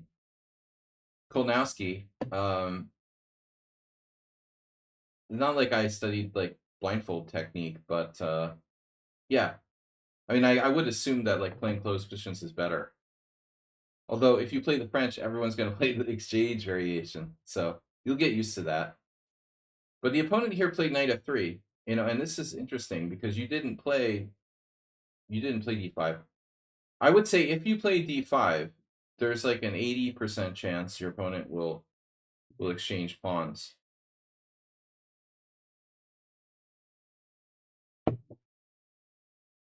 No, it depends on the rating level. They're really like a bunch of possibilities. I mean, some people could play an endgame type of line like d3, play for a King's Indian attack. A lot of players will exchange pawns, and then you get the e5 guys. I know Spectacular Camel doesn't like the wing gambit. He hates playing against these wing gambits. Shh. Don't tell anybody. All right, so b6 instead, avoiding the wing gambit. So b6. Yeah, this is reasonable. I mean, white is now, we're playing an Owen defense, but the knight and f3 somewhat maybe limits white's options. I would say the Owen's defense is better than standard Owen's defense if white's committed to knight f3. He doesn't have like his best variation with bishop d3 available. Well, he doesn't have his best variation available, most likely. So bishop c4, an awful weird move, right? Like it's a Bodler against the French. Only someone unsound who likes the hillbilly attack against Caro-Kann would like this. This is just a silly move, okay? Bishop b7, and now e5. And it's like Asterbait, early Asterbait, he loved to play the Owen defense and the diagonal, man.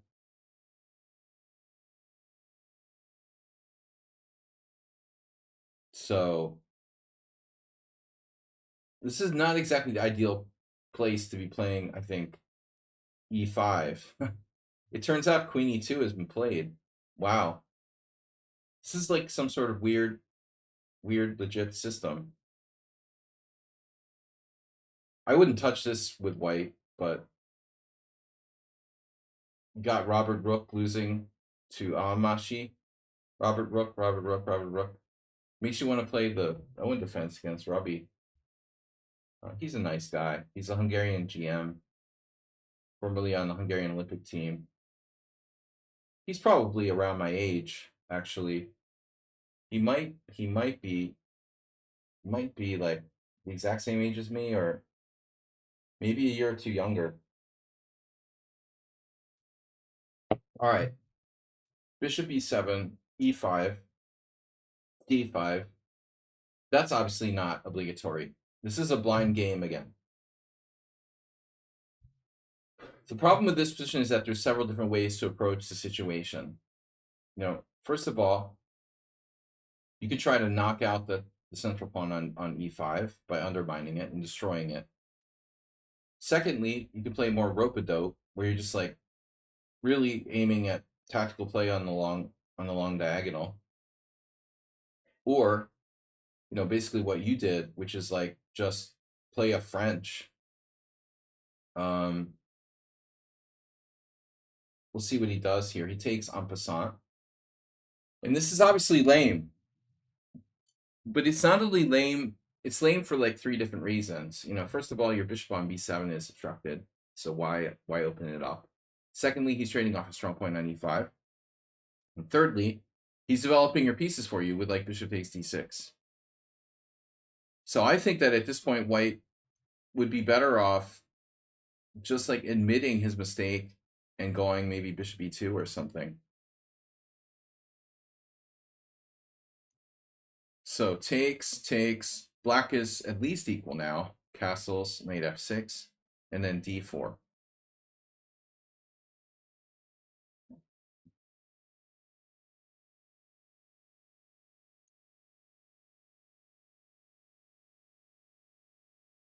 If he's going to play d4, I kind of think he should play it right away, first of all. Maybe white doesn't intend on playing that. I don't know. I think you should play it right away, establish that central pawn, because the way he plays it, you could play c5 and circumvent him. Mr. Coffee, well to see you. I never said that before. It sounds weird. I don't know why I didn't say good to see you, but well to see you. Well done. Look, this is a slightly risky move, but I think black should consider it. Circumventing, or trying to circumvent d4. White will play it anyway. You can undermine d4 before he even plays d4. Why not?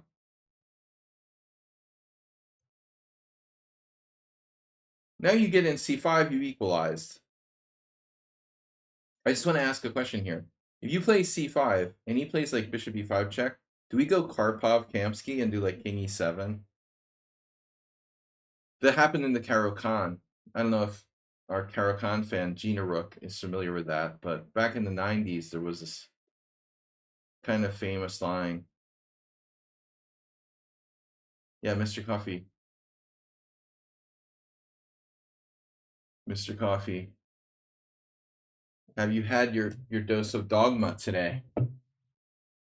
I don't want you hanging out with Uber driver, all right? I'd rather have you hanging around with Acerbate and like Yabatis or something. What did we talk about with kings with cement shoes? If your king is on e7 in the middle game, Mr. Coffee, you can never, have a bad king in the end game if your king lives that long, right? No, I'm just asking a question. It's clearly safer to play a different move like knight d7 or maybe even bishop c6. This is blindfold.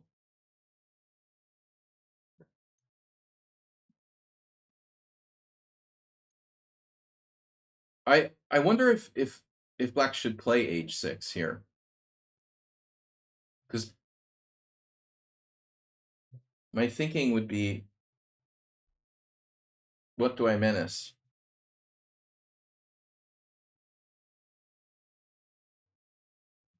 I mean, if I can't break the pin with g5, then you want to ask yourself, what am I gaining from playing the move h6?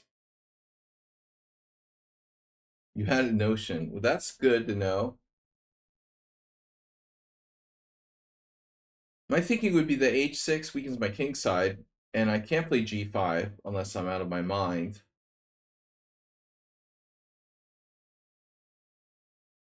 My concern is this. And h6 is okay, but look, it's slightly weakened our king side. What did we gain from it? Maybe nothing. Maybe a back rank. We didn't get back ranked later. Yeah, maybe it's neutral. Maybe it's not a problem. In fact, your opponent ended up playing bishop e3, which has a logic to it because it stays on the h6 pawn. It could be like he could sacrifice on h6 later. No, g5 is not an option. Look, Bent Larson might play this, but I'm not going to play this. Okay, no, you got to consider it. But I think this is. I'm not as afraid of this. I'm afraid of this. And now like the long term damage to my king side. It's not that I'm afraid of getting checkmated and an immediate sacrifice, although that's dangerous too.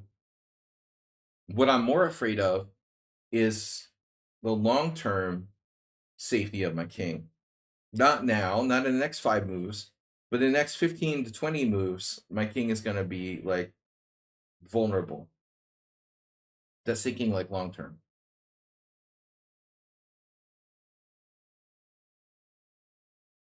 I can see that this isn't immediately. This is scary, but it's not like he can win by force. No, that's not happening. If he promises to play this, I'll play g5 every time. But it's this that I'm afraid of. G5, bishop g3, trading off my good bishop, and now I'm just left with this ridiculous like weakened king side for no reason whatsoever. Even though there's nothing he can do immediately, it's bound to be a problem later on, if the queens stay on the board especially. So when you play h6, white should play bishop h4. You know what?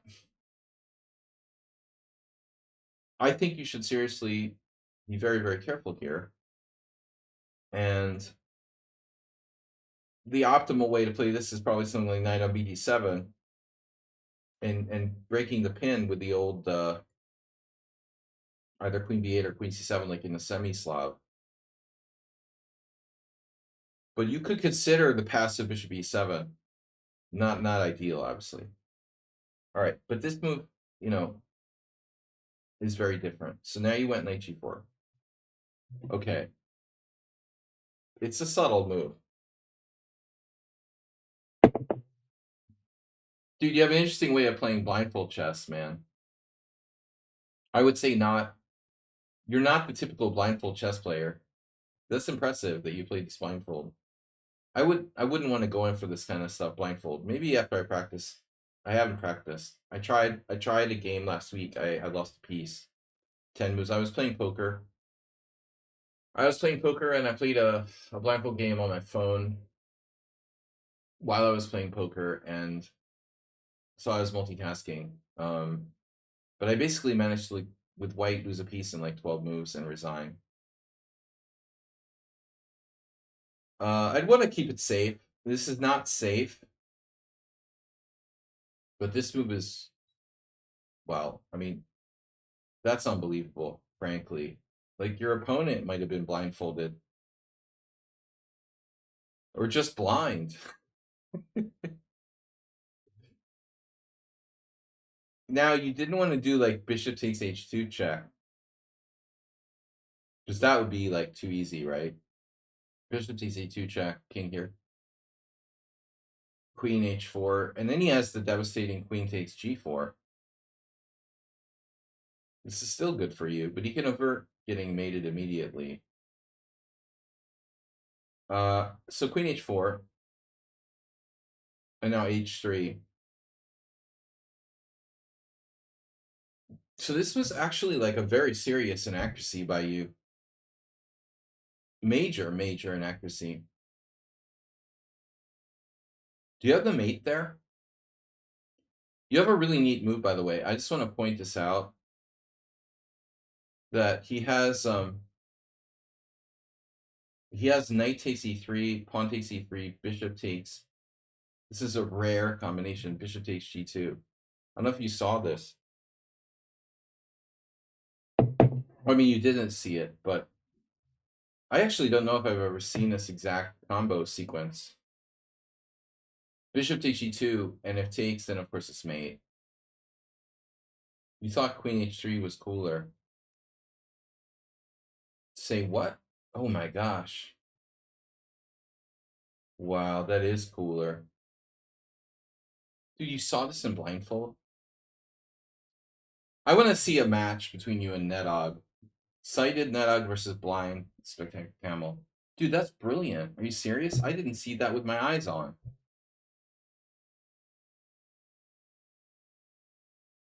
I didn't see this with my eyes screwed in. Are you serious? Wow. That's insane. You know, but the weirder thing was that you didn't do bishop takes h2 right away. This is really surprising. You didn't play bishop takes h2 check right away. Was that intentional? I mean, did you intentionally, like, not play this? The only reason to not play this would be like you were afraid that queen takes g4 might not lead to immediate mate or something. I mean, here, he's still getting mated.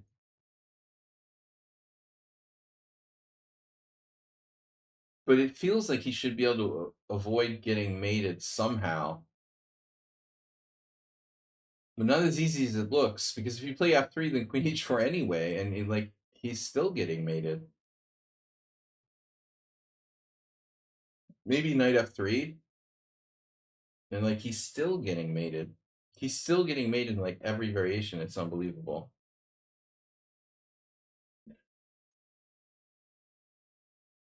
Come on, there's got to be something we're missing. Queen h4, queen takes g4, queen takes g4. There's got to be a way for white to avoid getting mated here. d5. d5. d5 should work, no? We can, it's not much, but we can probably avoid mate directly. It is. Oh, wow, the other variation isn't mate either. Look, knight f3. This is unbelievable. Take, queen h3, rook somewhere. And this is not mate, because you can't mate him on f2. Anyway, well, obviously this is all very important. But anyway, beautiful move, man. Queen h3. Wow. That's a beautiful mate. Unbelievable. Unbelievable. Yeah, I would have played this and settled for this lame, like, winning a couple pawns or something. This is nowhere near over after bishop takes g2. White's absolutely hanging on here. Rook f2, bishop takes h3, and the beat goes on. You're up 3 pawns, 2 pawns.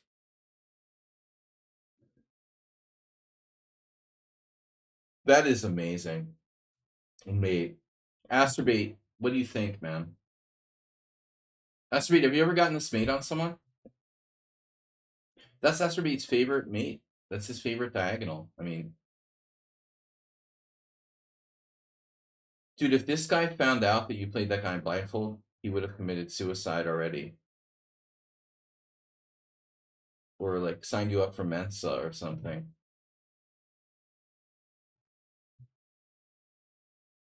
I don't think I would have seen it. You need to practice. I need to practice. All right. Great game. Blindfold Bill. I like to call you Blindfold Bill. All right, that's a very impressive motif there. Astrobate's up next. Let's see if he can beat it. Let's see if Astrobate can beat this. Let's have a contest for the most beautiful. We should have a brilliancy prize every week. The most beautiful game ever played this week amongst our followers. So this is Mayhem Chess versus Astrobate. E4, C5. Oh no. I gotta turn off the engine, sorry. The Bodler.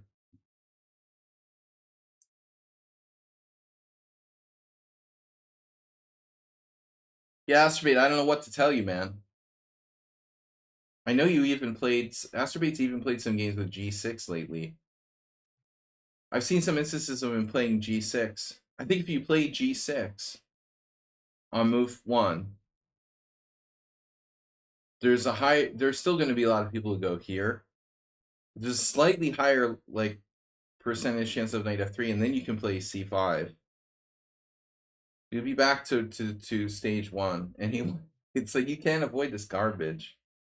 So I was saying to one of my students, I like a6 here, and I played everything. Literally, I've played knight f6. There's this Slovakian guy. Slovakian, I guess. I guess he's Slovakian. Rossi. He plays this crap. He played it against Potachnik. He played it against Ilya Smirin.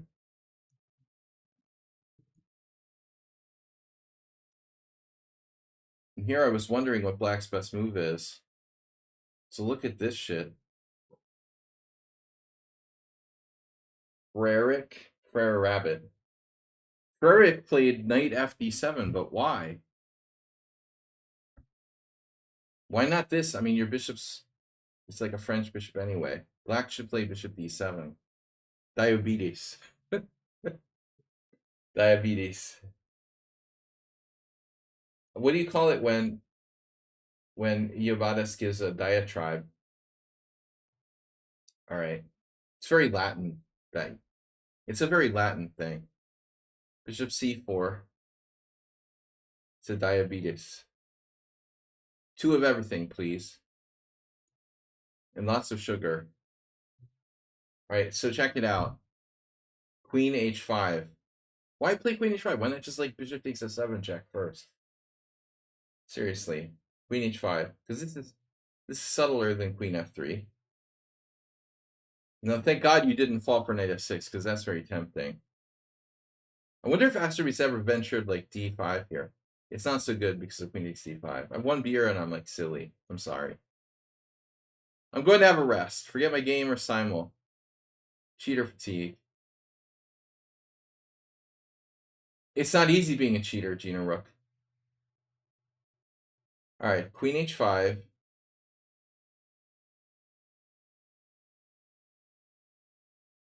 It's like Art Vega says.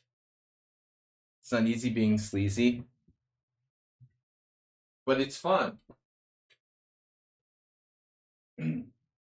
Haven't seen Art Vega streaming lately. Oh, what happened? Does anybody follow Art Vega? Anybody here ever watch Art streams? He said he was trying to make like the Olympic team for Pakistan. Didn't he say he was trying to qualify for some kind of tournament to qualify for? What's up?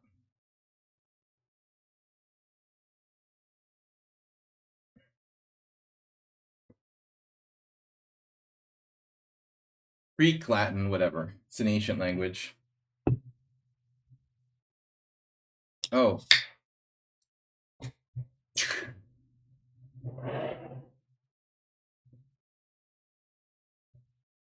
All right. Gina Rook, look, we all hate cheaters, but it's a question of how you deal with it. I deal with it very, very badly. Okay, so knight f6. And now, one would assume that white should try to profit somehow. You know, BB Blunder, you're new here and outspoken already, but I just want to say that I get it. There's a philosophy where we're just gonna just pretend it's not a problem, whatever. But I think the truth is somewhere in the middle. You know, we can't as a chess community just like pretend cheating isn't a problem and sweep it under the rug.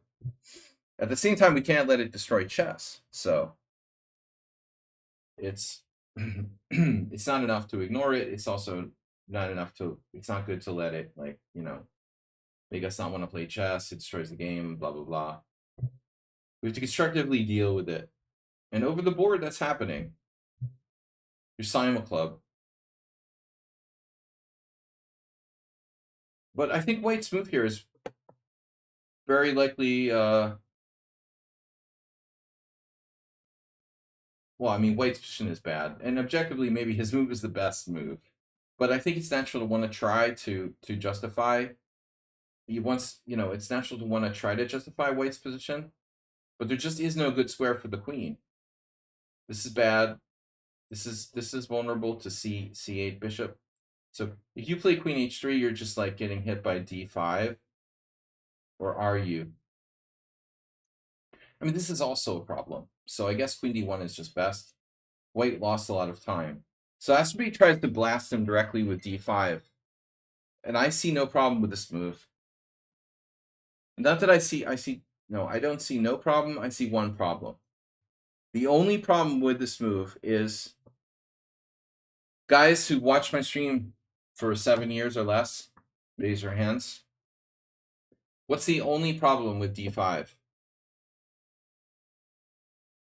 From Black's perspective, there's one problem with this move. And that problem is something I really don't like. There is a problem with it. It's not a tactical problem. It's more of a strategic problem. It will likely lead to a symmetrical pawn structure, and those type of positions aren't as dynamic as I would like. I would like to have more, especially when I'm trying to beat a weaker player. I would love to have this position against the grandmaster, but if I'm trying to beat a weaker player, I like to have a more complex structure. There's going to be very few pawn breaks in such a position. And I agree Black is better, but not by that much after bishop e5. No, not king safety. King safety is not the issue, Asserbate. Also, there's some lines in the closed Sicilian where that kind of thing happens, but not here. No, the symmetrical structure is my argument. After d5, Black is better. Well, that's probably true to an extent. But at the same time, I have better practical results by not playing d5 in this type of position right away. So I would probably prefer to play like a6 to do something. I'd rather play d5 if White does something stupid like f4. Now this is even better, honestly. If he does a stupid move like f4, d5 is going to be even more effective now. And also, there's another argument, right? Maybe he has no real counter to d5. I mean, is he going to be able to prevent d5?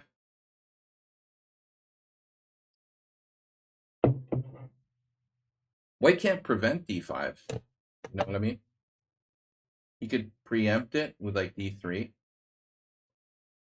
I just want people to think. You need to think, not like routinely automatically make moves.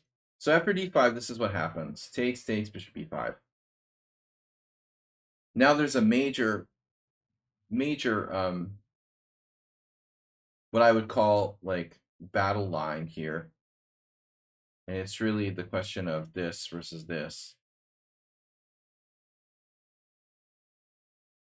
The dynamic of the symmetrical structure.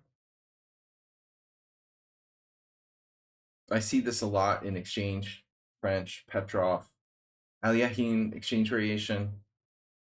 There are many cases where it would be beneficial for us to grab more space.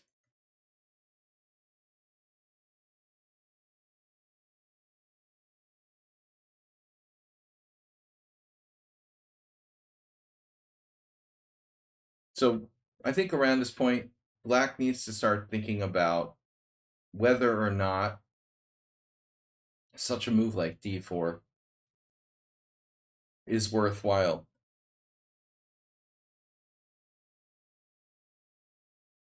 Bishop e7 is passive. And if I have my choice, I would prefer to put it on d6. So I vote for bishop d6. If check, it's not a problem. We're not going to trade queens, although you could. Then you play bishop e6, and then you castle. And now the queen is misplaced at e2. So I think this is probably black's best move.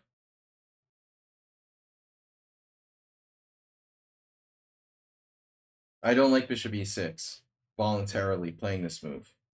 Astrobate, your bishop's already developed.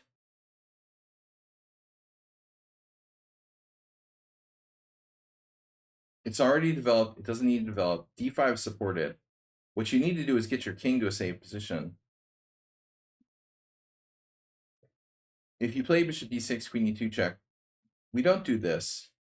We do this because you have to. Now you're castling. I don't play bishop e6 by choice. So the game continuation, bishop e6 by choice, knight e2, and now, this knight might be able to come to f4.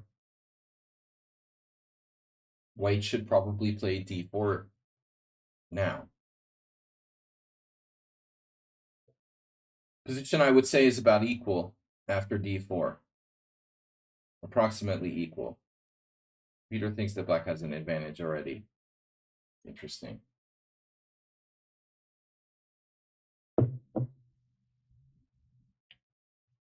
All right. I guess you have a clear shot against h2. Though the engine does agree that like d4 is white's best move. I'm surprised how big Stockfish is giving, how big an advantage Stockfish is giving white here. So this is a terrible move by white. But ultimately he is going to have a problem anyway. And maybe knight e2 is really an issue. So instead of knight e2, he should play knight f3. It's a better square for the knight. It controls two central squares. He could also retreat his bishop with some variations. So knight e2 is worse than I thought. This is good. This is bad. But not terrible. Okay, take. And now I think maybe white needs to consider d3 with the idea of trading bishops with bishop f4. Now that his white square bishop is gone, and you have an unopposed white square bishop, I think the situation has changed. This Tetris is very strong.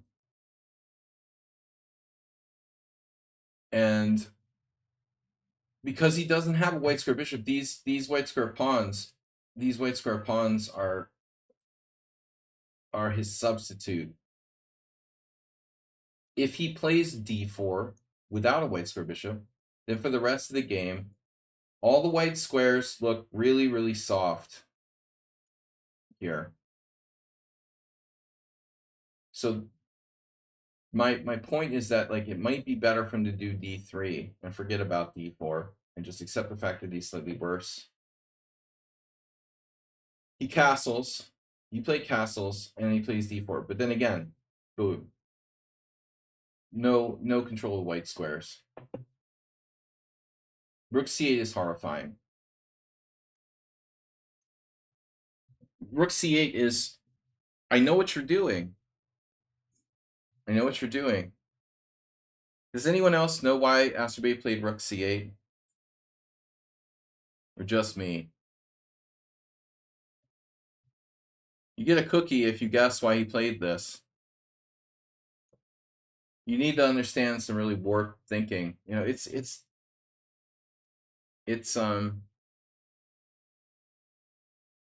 no, it's not warped. It's just like very stereotype.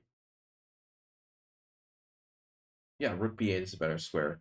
for the rook, obviously. The stereotype thinking is that he likes to bring his bishop back.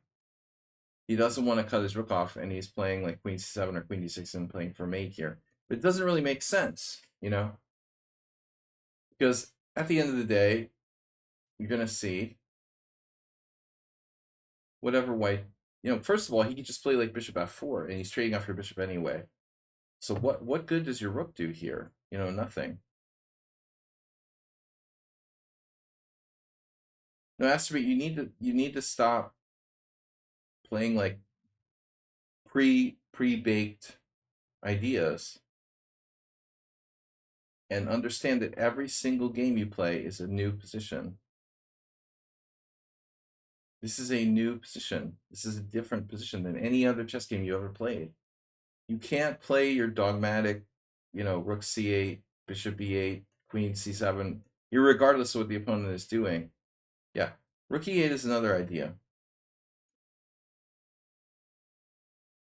And, of course, the Greek F sacrifice doesn't work because it takes, check, king h1, and then bishop f4. So this is the first thing. You got to know that you can't checkmate white because h2 can be defended. Rook e8 is a reasonable move. h6 is a reasonable move, preempting like bishop g5. But I think like the suggestion of rook b8 is probably good. This is probably best because tying him down to b2 is beneficial. Rook c8, knight a4, and now, okay, c takes d4, knight takes d4, and then bishop d7. And that I like. That I like because this bishop, it's like, oh, that's a bad bishop, right? No. It's not really a bad bishop. It's a powerful unopposed bishop. We still don't have the Greek F sac. Again, he has bishop f4. But with bishop d7, we're keeping our unopposed bishop. And we have the killer c5. So we're threatening to win a piece now with c5.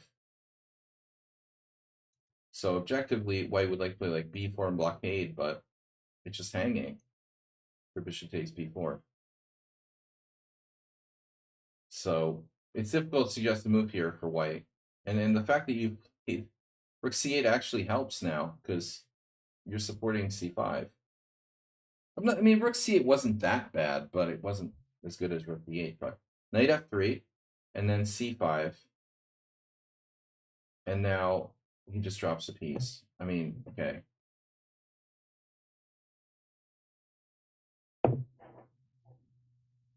I'm not objectively sure if I want to play c5 or not. The knight is badly placed on a4, and I think that we're aiming at kingside threats. Your normal sort of stock plan of attacking h2.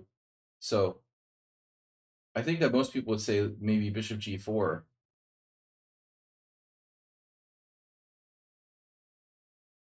Bishop g4. This is very primitive. Maybe too primitive. The sort of routine rook e8, h6 prophylactic move. But c5, okay, c5 is aggressive. It's not a bad move, I'm sure. Now, maybe white can try something like dynamic here. Can we risky? Okay, if he plays c4, I think you should just go for the protected pass pawn with an advantage. So he goes back. He doesn't go back. Oh, he just drops a piece. Okay. Yeah, knight c3. So he goes there, drops a piece, and you're winning. Okay. Game over. It's game over. So what's his best move there? c4, c3? No. c3 is not great. Yeah, I vote for knight c3 or c4.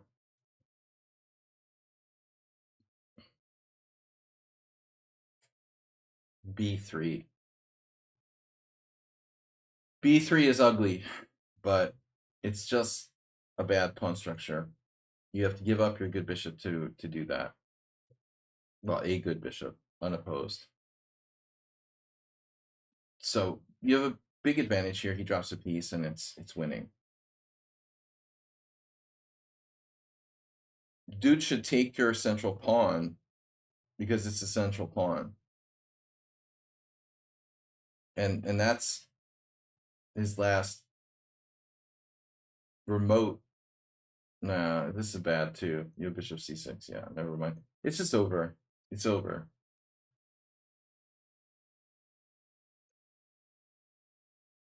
There's nothing to see here, folks. You might want to shield your eyes from the gruesome spectacle.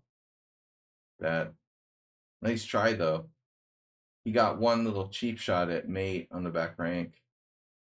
At least he could say he almost checkmated you.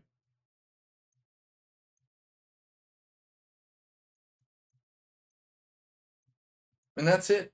You know, game over. Checkmate, very nice. Weak opponent though. Very weak opponent. He's the same rating as you, but not even in your league. Which makes us ask questions. If you could focus and like apply yourself every game like this, you could be 1900 Acerbate. But you need to focus and apply yourself and concentrate. So I did Sunk Prism, Velimirovich, Nedog, Blind to Blunder, Acerbate, and then we still have a little bit of time. So I'll throw in this game against me. I played this game in the 6th round of the World Team Championship Seniors, and I'll just go over it quickly. It's not a long game. My opponent is Grandmaster John Ems from England, playing board 2 for the English team that finished they finished 3rd in the World Team Championships for seniors, 50 plus. So e4, c5, c3. This is what I was afraid of. I hate the c3 Sicilian, but it's good. You know, it's a good system. And, you know, your options are knight f6, allowing e5, which is the thorn in black side, and it gives white some space to launch kingside play, kingside attacks. So I've long preferred, and I play that as well. And I even played this as recently as the last time I faced a c3 Sicilian. Very important game a few years ago against a Romanian IM. It was almost 2,500. I try to keep people guessing about what I'm going to do because I don't like to be predictable. Black Burners, welcome back. So I have a terrible score lifetime against c3 Sicilian. Not a good score. The other possibility is e6. You know, and the problem with this is that it leads to the French defense after d4. d4, d5. It is possible to play knight f6 here. But again, it's a French defense, so whatever. We got to follow. Acerbate tip 2101. Nice. We had to mess up that neat number there. Acerbate made it 32101.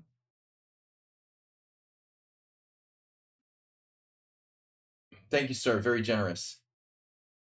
I'm still a couple weeks away from selling my apartment, so I'm temporarily broke. But this money is not going to daily expenses. This goes directly toward funding my trip to the World Senior Championship. We're going for the GM title every year in the World Senior. So I'm playing M's. My team's playing like the 2nd or 3rd best team in the World Team Championship for seniors, and my job is to not lose here. I played d5. He takes. I take with the queen. White plays d4. I played knight f6. I think I've played 4 different moves in this position. 5. I played knight c6, knight f6, e6, g6, and bishop f5. So literally like the top 4 moves plus bishop f5.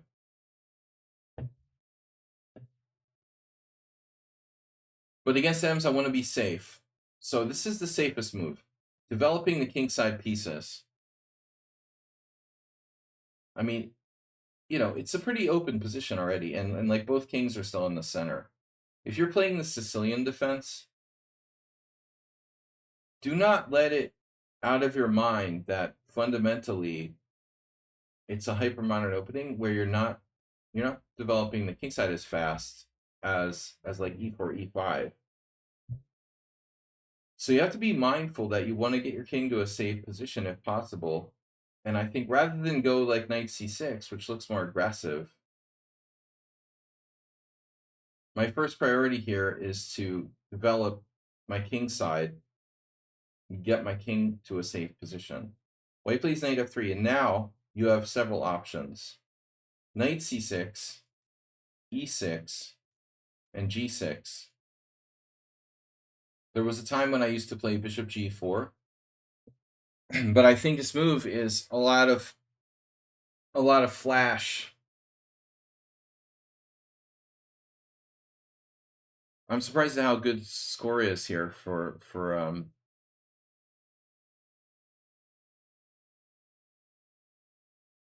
a lot of score here for black, but not against the cognoscenti. No, c4 or c5 is c3, c4 is not very good. You blunder. You need to fact check your suggestions. If I play knight c6, c4 is bad because of queen e4 check, and then black takes on d4. It's actually a mistake, and you know why it's a mistake? Because white already wasted time on c3. If white pawn was back on c2 and he had another move, then this would be a serious threat. It's not a Scandinavian. Knight c6 is a good move, but I didn't want to commit. I want to develop my king side. I've also played g6 a lot. Many games with g6.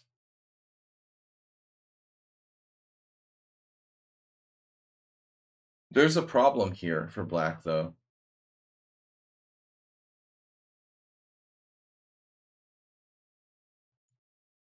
Do I see this? There's no adequate answer to queen b3. I studied this like 20 plus years ago. Queen b3 is seriously problematic for black. So I gave up playing that. The problem is queen b3. If g6, queen b3, bishop g7, no, sorry. C takes d4, bishop c4. And here you see Vita Levente versus Larry Christensen. Larry got away with this against Levy. I had this too. It's very dangerous for black. This is not recommended. So anyway, e6. And now white's main moves are moving the queen out like you did. Isn't that a queen's gambit? No. Queen's gambit is d4, d5, c4. Sacrificing the c4 pawn, theoretically. So this is Sicilian defense. My queen is on d5, and it's okay to have my queen on d5 because he has no knight to attack it with knight c3. If you play Scandinavian, the problem is that white has knight c3, and you're immediately losing time. The reason why this is okay is because he's played c3. He takes away the best square for his knight, and then we go d5, takes 6, and he doesn't have that move.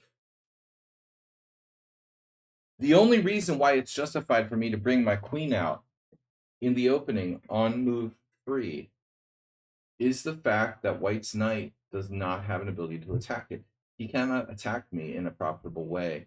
favorable way in this position.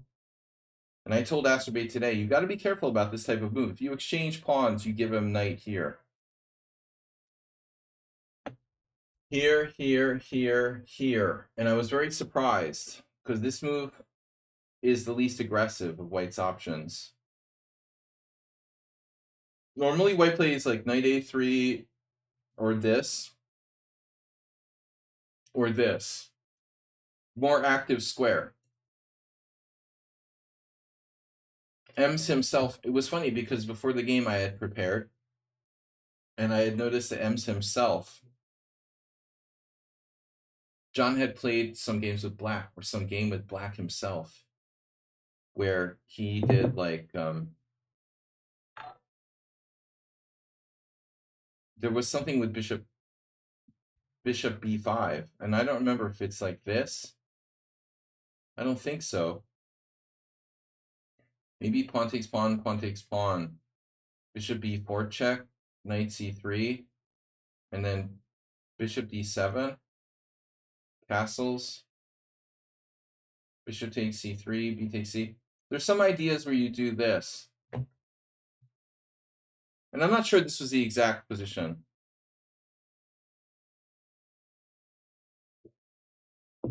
But we can, if we can trade to knock out that good bishop, black is okay.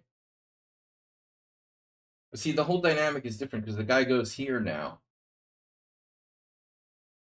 And this bishop can show up in an unusual place. It can come out here. And this can be an issue. I play knight c6, my opponent castled. And now I took, he took, and you've got to watch out because knight c3 is coming in. And that's a tempo. So I don't see any benefit in this move, which only serves to like let White play a3 for free. It's very funny. There's two games here and Black won both. It's very odd.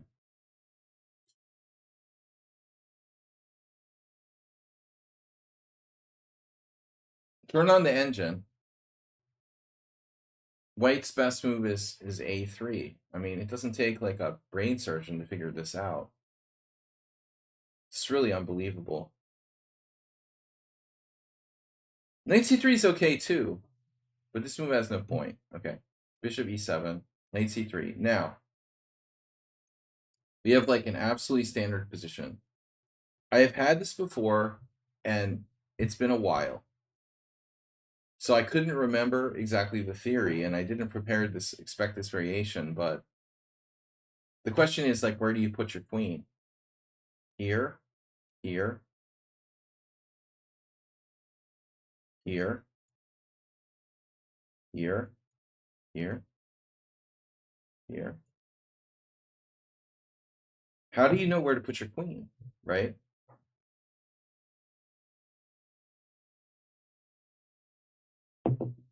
Years of experience. But anyway,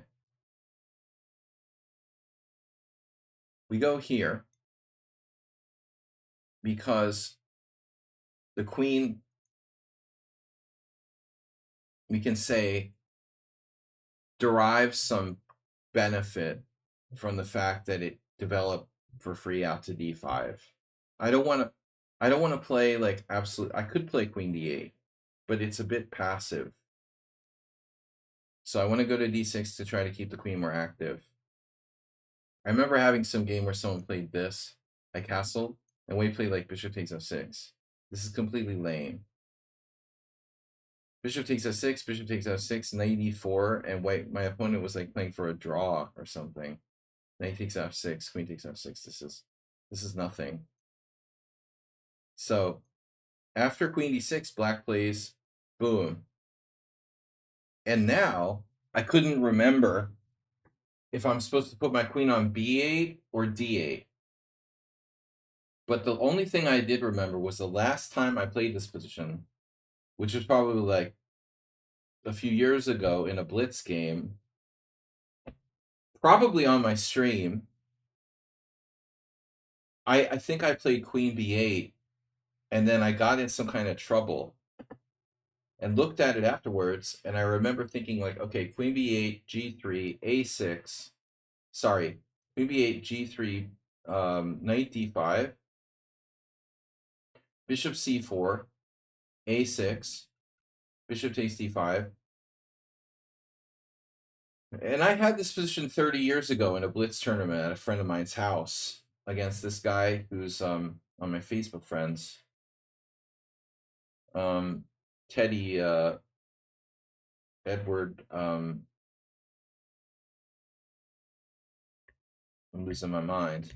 Edward the Master from Connecticut. Okay, we'll call him Edward the Master. Tedward. Tedward had this against me in a blitz tournament at my friend's house 30 years ago. I think it was a draw. And I rechecked this. I rechecked this like a year or two ago when I had another game. Look at the score here. Tisdall, Silviano, Gerhard Schroll. White's a little bit better at the end of the day. So it turns out to be that this move I played is best, queen d8. His knight is, after this, maybe the knight on b5 was a little bit misplaced. Boom, boom, defending c7, bishop g3. And so that's a bad sign. You know what's a bad sign? When your opponent is John Ems, and there's a Michael Adams game in the database, and Michael Adams sitting across the table from your neighbor playing on board 1. So immediately I'm like, oh, okay. Well, I guess there's a chance that Michael Adams and, John being teammates and stuff have shared their love. Adams doesn't normally play the c3 Sicilian. It's kind of interesting. Mickey has always been a mainline Sicilian guy, but he mixed it up, obviously, from time to time. So this bishop is strangely placed on g3. Asterbate, anyone? Questions, comments about this game? We're on high level here. I'm playing against a theoretical expert who's he's written a book on this opening, okay? There's no question Ems has multiple books, and at least one of them is on the c3 Sicilian. By the way, I also want to say that Ems, he is a very nice guy, and we had a good analysis after the game. And he's very modest, a good analyst, and I just want to say his analysis was really on the mark. Everything we looked at after the game was precisely correct. It's very cool. The problem with this bishop on g3 is you got all this, but you got none of this. You also got none of this. So look at the dark square diagonals. You got this one. How many? You got this diagonal here. There's this diagonal here. There's this diagonal here. He's got total control of this diagonal, but this one is totally empty, and then this is totally empty. So this plays a very important role in this game. Going forward, there's certain points where he has some questions. I played a6, but it looks like Castles actually has a better score. And this is Adams Van Bailey. No, M saw that I struggled against c3. That was my assumption, Mr. Slow, because in the old chess base player profile, they say that about me. Don't reveal the truth. Ems plays both c3 Sicilian and open Sicilian, but I'll tell you the truth. What he said to me after the game was funny. Because I figured I'm not going to play him necessarily anytime soon. After the game, I told him that if he had played the Open Sicilian, I was going to play the Accelerated Dragon. And I was planning on playing the black side of Marazzi. And he was like, oh, really? Oh, no, I wish I would have rather played Marazzi. That was his response. So he was kind of bummed out. You know, he would have preferred a Marazzi. So I guess we got the best choice. I had something prepared for him in the Marazzi, but we'll see maybe next time. So after a6, one thing, but if I castle, he can do bishop c4, and now if a6, bishop takes c5, and I had this position as well in the past.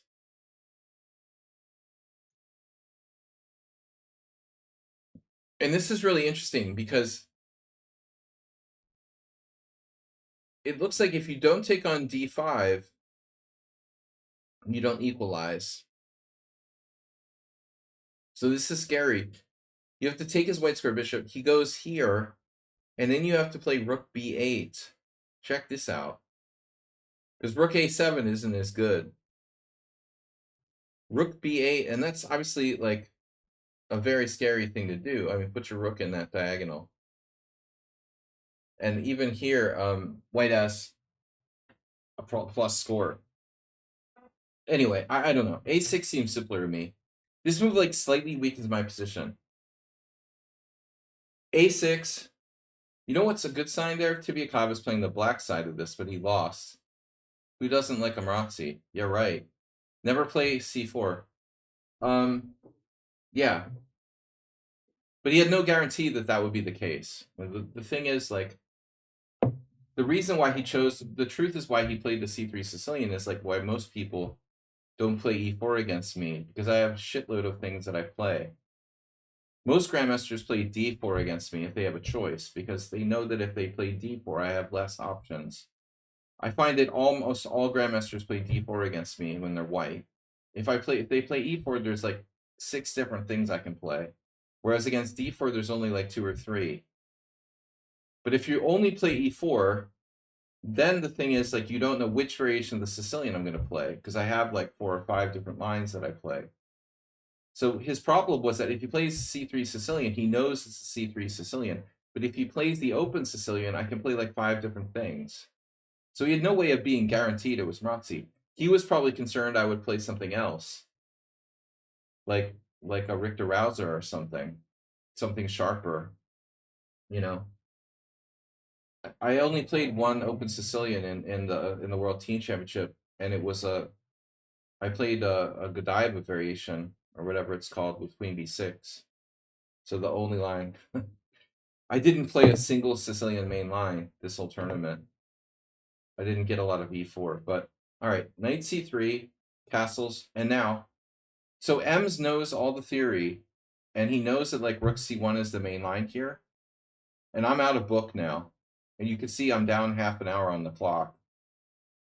John has all of his time because he's still in his prep, and I'm like, I haven't played this variation since the Blitz game like 4 years ago, so I'm being extra careful. And here he's like, well, I thought I know the rook c1 is the main line, but I wanted to try rook e1. So look at the engine. You know, a guy knows the freaking opening really well when he's like, well, I know rook c1 is the main line, but I'm going to maybe experiment with rook e1. Because this is like the exact top 2 moves of the computer. It's a good try because you figure if I follow just book, then I only know this. But rook e1 is never played. There's one single game from 1999. And it's literally like the second best move in the position according to the computer. But this position is essentially a Tarash. It's an IQP. It's just a weird Tarash. And rook e8 or rook e1, if you prefer, is a standard Tarash move. This is a very natural move. And so now I made a novelty. But it's very touch and go. What should black play in this position? It looks like maybe knight f6, like Kapashudi played. But it didn't feel very constructive. I spent a lot of time here, 10 minutes on this move.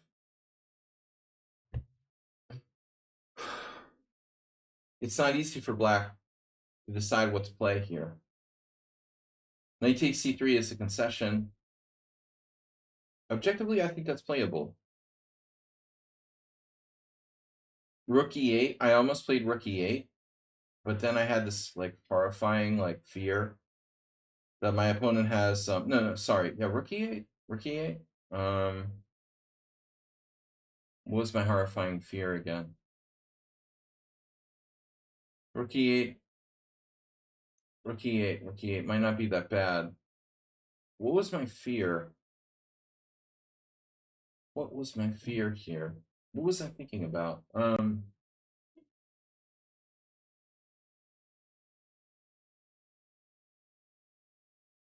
Bishop f6.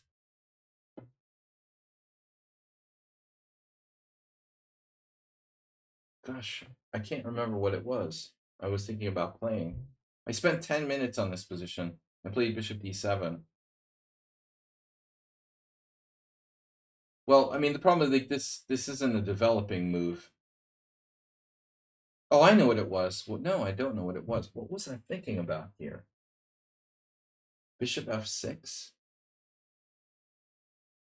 Man, I can't remember. I literally cannot remember.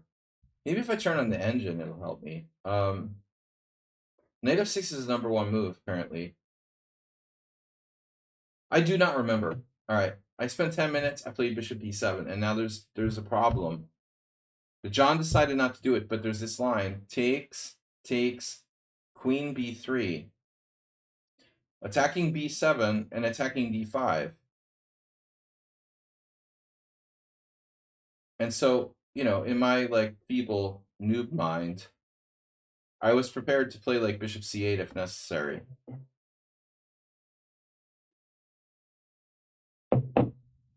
But it's kind of lame. You know, I'm undeveloping my pieces. He saw the dude is really good. I mean, he's 24. He's only 24, 28. But let me tell you that his analysis was like 2600. He saw everything. He saw bishop b4, rook c1, and now queen e7 only move,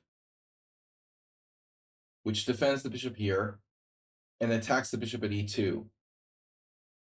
And now John's analysis is bishop d3. And I need a move, so I have bishop g4, which defends this. My bishop's defended. Attacking knight, and the only thing that's not defended is my d5 pawn, so this is the critical line that he saw during the game, even though using less time than me. And he thought that I was okay, and it was unclear after rook d8. The computer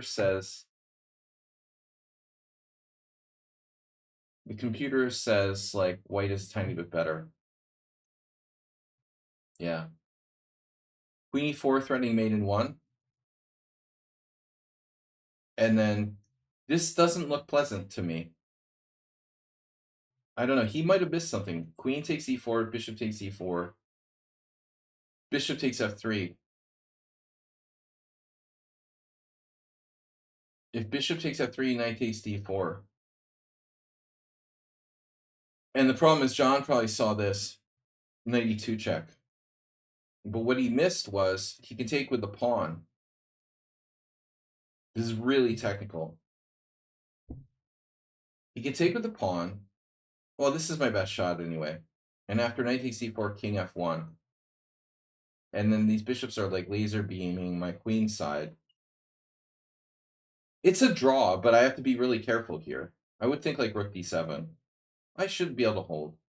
I mean, I think his evaluation was good, you know, and he probably made the right call, like not doing it. Because if he does that, it's going to be very simplifying. I don't know if I would have found this line, honestly. So he does rook c1, which is a good move. And then I played, here I'm low on time. He used a lot of time. Now we're equal. I played this. And now this, and then my idea was to fix the queen side with b5. And the match was really crazy because Michael Adams was winning. Michael, we're like sitting there watching Michael Adams play our board 1. And our board 1 like surprised Adams with this like opening prep. Adams was black in some kind of Spanish, and it was a crazy position where his king was a little bit open. So at first, no one knew what was going on, and trying to remember what happened. Board 3 was a draw. Board 4, it was Nigel Davies versus our board 4, and board 4 was just hanging on. And suddenly, like, Adams was winning. So board 4 held a draw. Board 3 was a draw. And this is me. And now Adams is like winning on board 1 suddenly. So it's a 4-board match. A4. And now what do you play with black? This move like drove me crazy.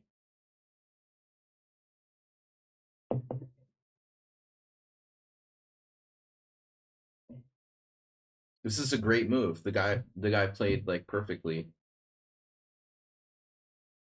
B4 is possible, and it's very messy. If I go B4, he can go for it with C4.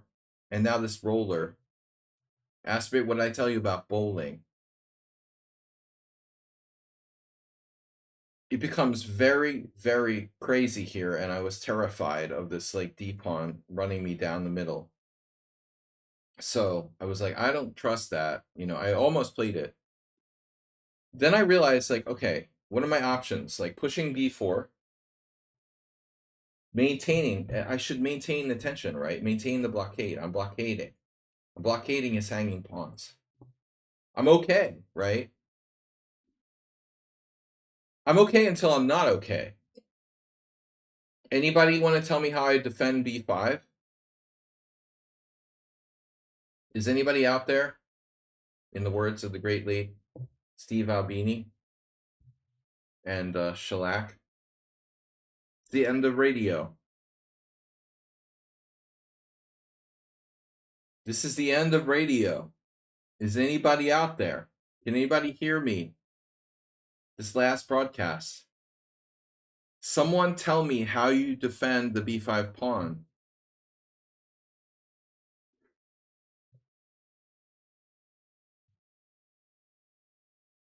Because I sat there and I sat there and I sat there and I sat there and I sat there. Blackburners, I don't know what planet you're from. But that's the most random suggestion I've ever seen. That is a that is an illegal move. All right. Move the knight. All right, so I thought about every possibility here. The problem with moving the knight is, well, okay, here's our options. Knight a5, knight a7. They're all good. And knight b8. The move you want to play is knight a5. The problem is, kapling, like here. And maybe not right away.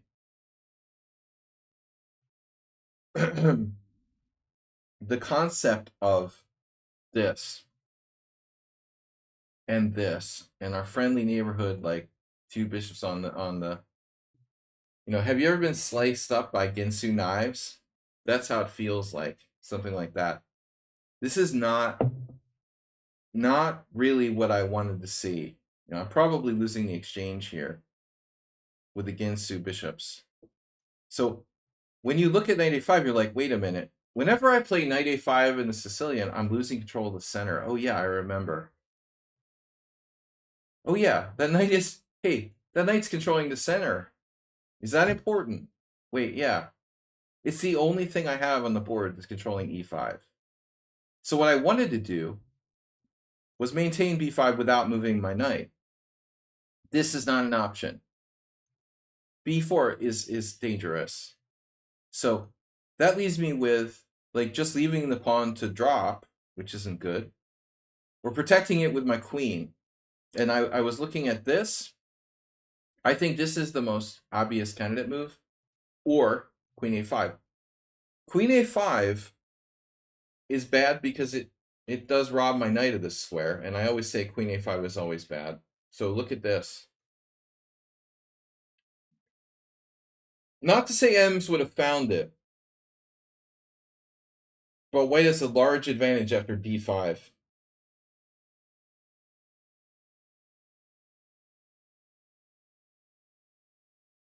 Like a temporary pawn sack, take, take, take, and then take. Yeah, I'm alive here. But b5's hanging again. I don't think I can protect it. Yeah, queen a5 is bad because it's queen a5. Exactly, Mr. Slow. How can I play queen a5 in a critical moment of a game where I've got my friends and my viewers watching the stream? So you got Stockfish now. Stockfish is advocating for 3 possible moves. b4, b takes a4, or knight a5. You know, and when you let it run, what's really rewarding is when you let it run out, I think it's gonna like agree with my decision here. So it's like Sherlock Holmes. Exactly. Masturbate. Exactly. See? It's deductive reasoning. When you eliminate the possible, the impossible, whatever, what you're left with is the possible. With deductive reasoning, I was just like, well, yeah, I have to take it. I'm like, I'm fucked. You know? I'm fucked. I have to take it. But I realized like the benefit of this, like this is not, dude, have you seen my bishops lately? For the first time, Ems was actually using a lot of time, and he was starting to get kind of nervous. Because, hey, how do you like those Ginsu knives, And guess what? I have a passed pawn. Have you noticed lately that your opponent has a passed pawn? For the first time in this game, I have a passed pawn. I was actually starting to get kind of optimistic here. Though, as usual, I have, like, no time.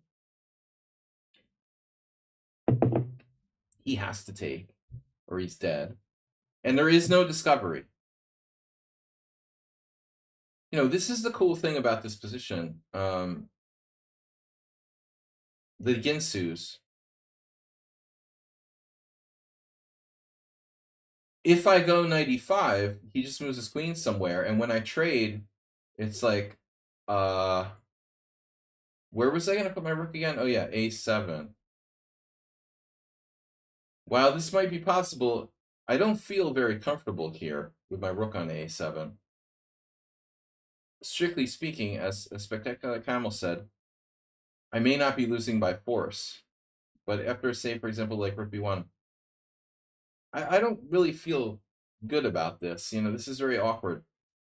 So I just played a quiet move now. Rook e8. Keeping the tension. Making a constructive move. Protects my bishop. In the case of any kind of d5, because I knew that d5, these are hanging pawns, man. The hanging pawns advance. C4 or d5. That's the point. Rook e8 is a good move. And now he played queen a2, and now I'm like, okay, fine. a5. Welcome to my pawn.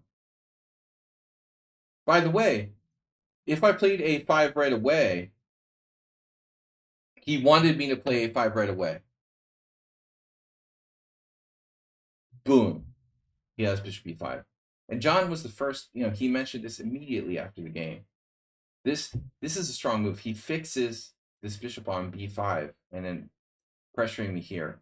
So it's very important that I waited till he moved his queen away and then a5. And now this is not a problem because I have knight b4, at least. Maybe even other moves, but this looks good enough to me. So I played a5, and at this point, Adams was winning. Now it became clear that board 3 and board 4 were draws. I did my job. I equalized with black, and unfortunately, we were losing on board 1. But this isn't a situation where I could be like a hero. I should try to be a hero and try to win. I mean, the bottom line is that ultimately, yes, this a pawn is dangerous, but his hanging pawns are also dangerous, and white's pieces are well coordinated. So I don't think that either side really stands better here, and I had less time. So he plays like this. This is kind of like a Petrov structurally. He plays 92, which I was expecting, very likely. This is a standard Petrov maneuver in a hanging pawn type position. He has this, and then this, of course, with the Ginsu bishops again.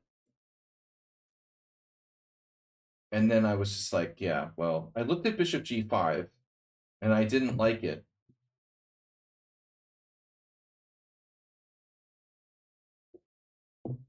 Here I didn't like it. I didn't see a point. White will just play like f4. So I was waiting with that. I played a4. I'm like, okay, I hope you like my a pawn, bro. Because for the first time, I felt really confident in my position at this point. That a pawn is now, it's not alone. It's about to be protected by two different pieces on the 6th rank. So he was starting to get scared, honestly. Like, he felt good about his position until about now. And you could see that he was alarmed about the a pawn. And at this point, he played bishop f3, which blocked his f pawn. And so I decided to go with bishop g5. And my thinking was that worst case scenario, honestly, even if I give up my bishop pair, I can construct like a spider web. Basically this, this, this, this, this, this. I construct like a spider web of control on the white squares. And his structure bishop is like a ghost. There's no way, he's really that much better here. According to the computer, he should have played rook b1. And he's better. I would have taken, and I would have played like rook c8 or rook a6. Maybe rook c8, I don't know. Yeah, rook c8 because I have knight a5 if rook b7. I'm threatening knight a5 now. And I just don't think that I have a very firm blockade of the white squares and an outside passer. I just don't think that he's better here, really. Computer thinks that white is better. But he played this. And I was going to take, honestly. I had made up my mind to do this, but he offered a draw when he played rook cd1 because Adams was winning. So I would have traded. But honestly, like, at the end of the day, white is very safe, except for the fact that I have this like crushing outside pass pawn that he has to keep very carefully guarded against. So I think it really is a draw. I mean, whatever he does here, rook takes. As long as I don't let these pawns come out of control. Like again, rook c8. Computer takes the pawn. This is interesting. Queen a4, knight e5. Look, you could get a situation like this with opposite color bishops. Queen takes f3. Those pawns aren't going anywhere. Good luck with this, man. No, you're not winning this. I mean, I've got a complete lockdown on the color complex. So it's very solid. It's a draw.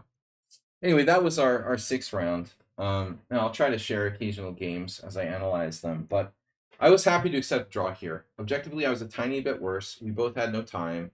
We both have like 13 or 12 minutes for 18 more moves. 17 more moves.